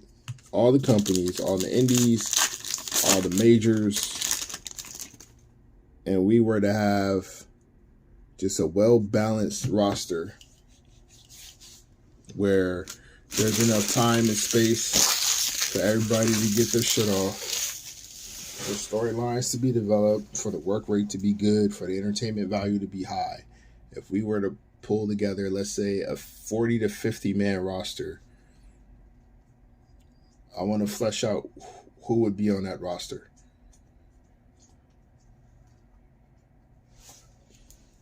That's what I want to do. I want to figure out who would be on that roster. We go about 40 to 50 deep, and we can pull rosters from anywhere and put them all on one roster. Who would make that roster? 93 or 175. We got The Rock. Silver Cactus Jack. Start with MJF and Roman and build down. I want to have a serious list though, blah. Rikishi.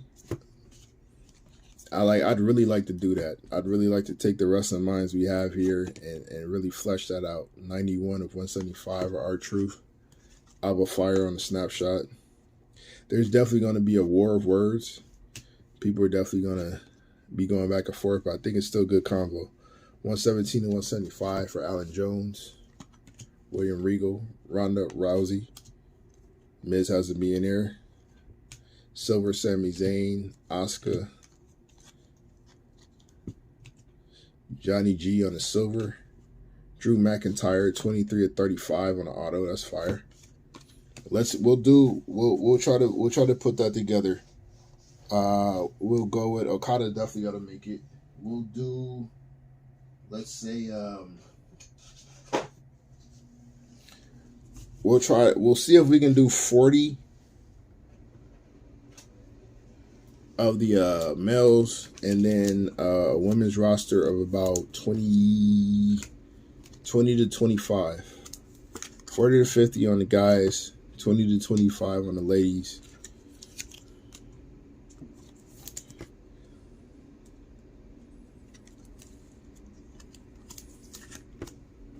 And try to figure this out.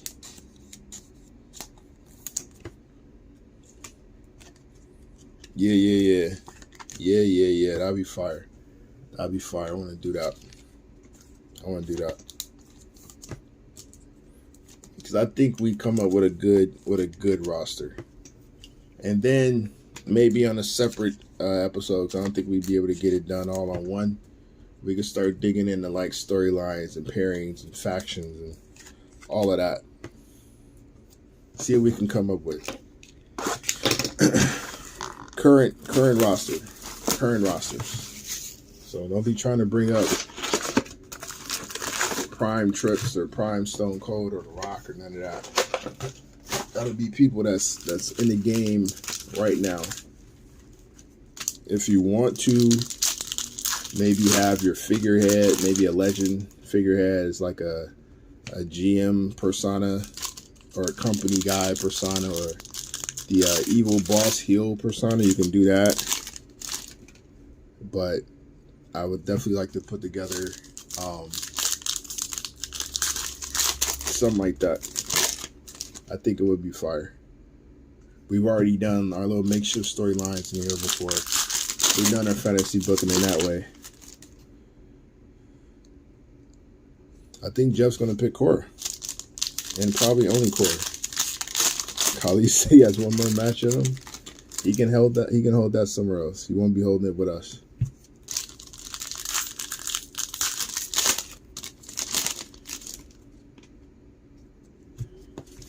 Alright, here we go. Let's see if Mike had the green.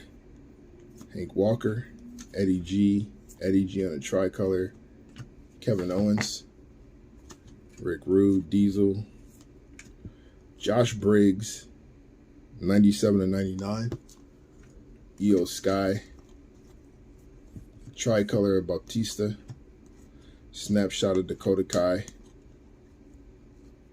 silver Dwayne, Braun Breaker, ringside of Zelina Vega,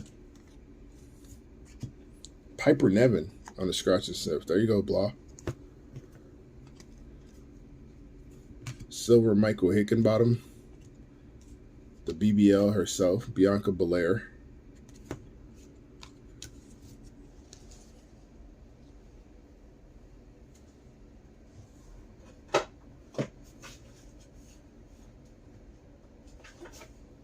We were talking about that earlier, James. Depending on if that belt is on the line or not, I think determines the outcome of that match. If the belt's on the line, I don't think they have Becky win. I think how Becky wins depends on if the belt's on the line. Put it that way. If the belt's on the line, Becky wins because of DQ. If the belt is not on the line, then she probably wins straight up in a really good back and forth between the two.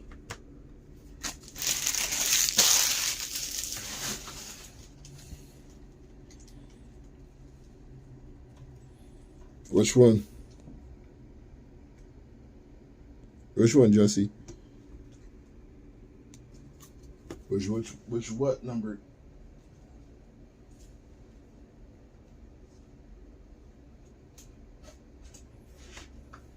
Yeah, I think they do it. The Bianca, no, it wasn't number, just regular auto. It was a silver.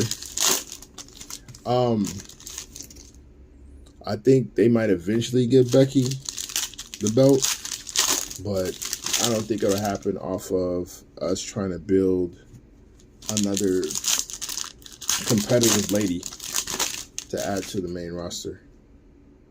I don't think they'll do it off the back of Tiffany Stratton.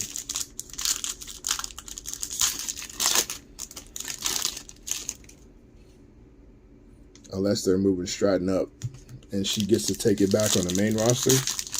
Maybe that. Maybe they try that, you know.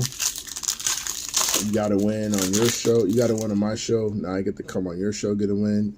If they think Tiffany is ready for a main roster showcase, do y'all think she'd do well in front of that big of an audience, like that character? Because it's not going to get a ton of time to completely go over. She'd really just have to do it off in-ring work. It won't be done off the talking unless they give her multiple weeks to showcase it. Gia Lee, Kid Wilson on the rings, on the auto. That's a gold. 2 of 10 on the Kid Wilson. Cody Rhodes, 84 of 149. Asuka. Tricolor of Cody. Silver snapshot of Damian Priest. Ringside of Seth Rollins. Those two always follow each other, I'm noticing. Silver Cam Grimes. Grayson Waller. Tricolor Sami Zayn. It's for the title.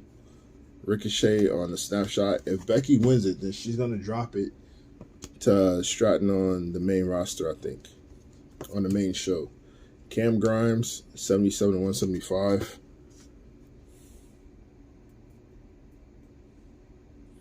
Becky Lynch and Bray Wyatt.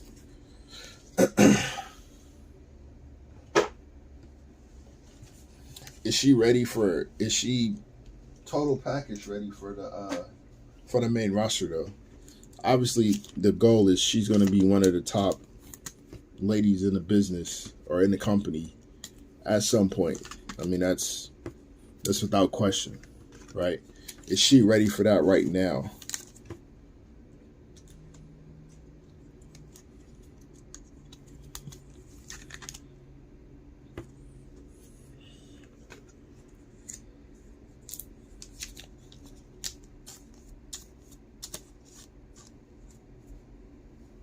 Yeah, Drips, we have. We pulled Miz. We pulled Edge. Those are the 2 one-on-one memes that we pulled. Miz was maybe like 3 shows ago. No. 5 shows ago. Edge was 3 shows ago. All right. Let's do the recap.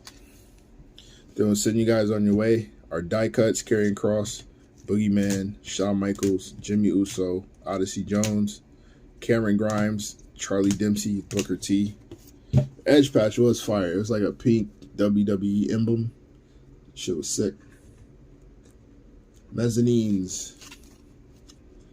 Brutus Creed, Chelsea Green, JC Jane, Mansoor, Tori Wilson, Hurricane, Kevin Owens, Nikki Cross, Solo Sikoa, Bianca Belair, Butch, Mansoor, Wesley, Sol Ruka, Eddie Guerrero, Bret the Hitman Hart, Shawn Michaels, Ted DiBiase, Stax Lorenzo, Triple H, and Ava.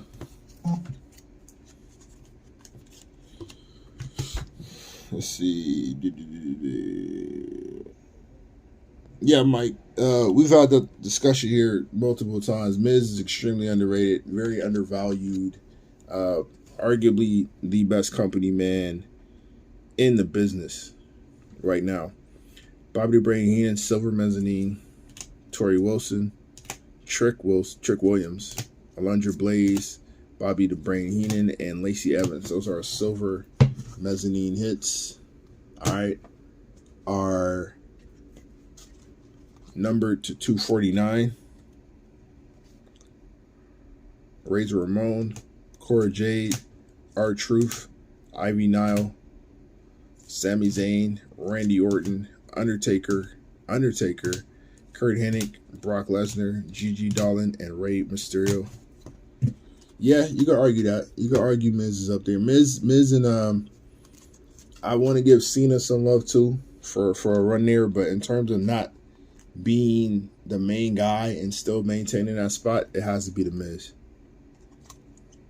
To 199, Tatum Paxley, Yulisa Leon, Jimmy Uso, Undertaker, Tamina, Braun Strowman, Aaliyah, Julius Creed, Alexa Bliss, and Senga. No problem, Jose. Appreciate you, good sir. Let's see. We'll go with our 175s. Oh, these are 149s. Did I mix them? Oh, yeah, I mixed it. My fault. All right. This goes here. All right, 175. Cam Grimes, Ludwig Kaiser, R-Truth, AJ Styles, Tori Wilson, Akira Tozawa, The Miz, Randy Orton, Roman Reigns, Braun Breaker, Nathan Frazer, John Cena, Bray Wyatt, and Batista. To 149. Beth Phoenix, Cody Rhodes, Karrion Kross, Randy Orton, Karrion Kross, Rick Rude, Charlotte Flair, Drew McIntyre, Veer, Gia Lee, Cora Jade, and Zeus.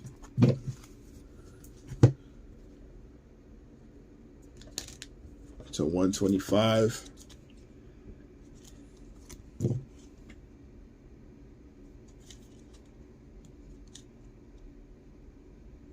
Roddy Piper, Mark Coffey, Ricochet.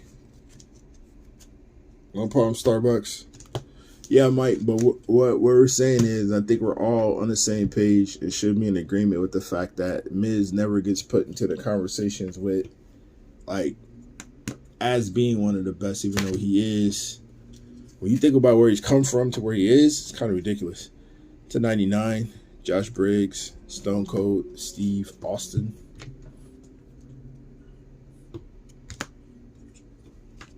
To 75, Ultimate Warrior, Asuka, and Bret Hart. Yeah, no problem, Daniel. I got you. To 49, we got Dwayne, Charlie Dempsey, and Diesel. We'll do our scratch and sniffs. Piper Niven, Lacey Evans, Shotzi, The Miz, Zoe Stark, Io Sky, Becky Lynch, Braun Breaker, Carmella, Kofi Kingston, Damian Priest. Our scratch and sniff autos, Rey Mysterio. More autos, Rikishi, JC Jane, Apollo Crews, Godfather, Kiana James, Braun Breaker, Rikishi, Tony D, Santos Escobar, Gigi Dolan, Boogeyman, RVD, Michael Hayes, Mako Satomura, Joe Coffey, and Charlie Dempsey. Ringside autos, Bianca Belair, Drew McIntyre, AJ Styles, D'Lo Brown, Matt Riddle, had a hell of a break, and Paul Heyman.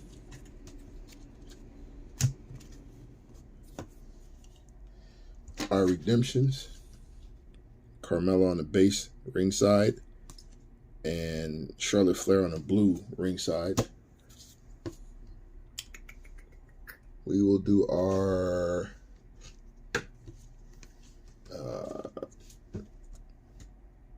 we have our silver ringsides, John Cena, Becky Lynch, Dragon Lee, and Braun Strowman.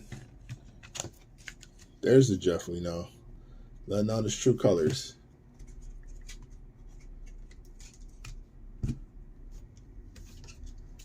Our zebra, Ashanti Adonis, color wheel of Braun Breaker. All right. Our tie-dyes to 25. We had Apollo Crews on a scratch and sniff and Booker T on a mezzanine. For our golds to 10, Kit Wilson auto, Ultimate Warrior ringside, Matt Riddle ringside, and Apollo Crews. Our gold to 5, Matt Riddle ringside auto, 4 or 5 gold, and our 1 of 1 hit, restarting the streak, Mr. Diamond Dallas Page himself, Self High 5 Yoga Master DDP, Uno de Uno, 19th that we pulled. All right. You guys have a good evening. We will see you next time around. We'll try to get that list compiled and see how much fun we can have. See you guys later.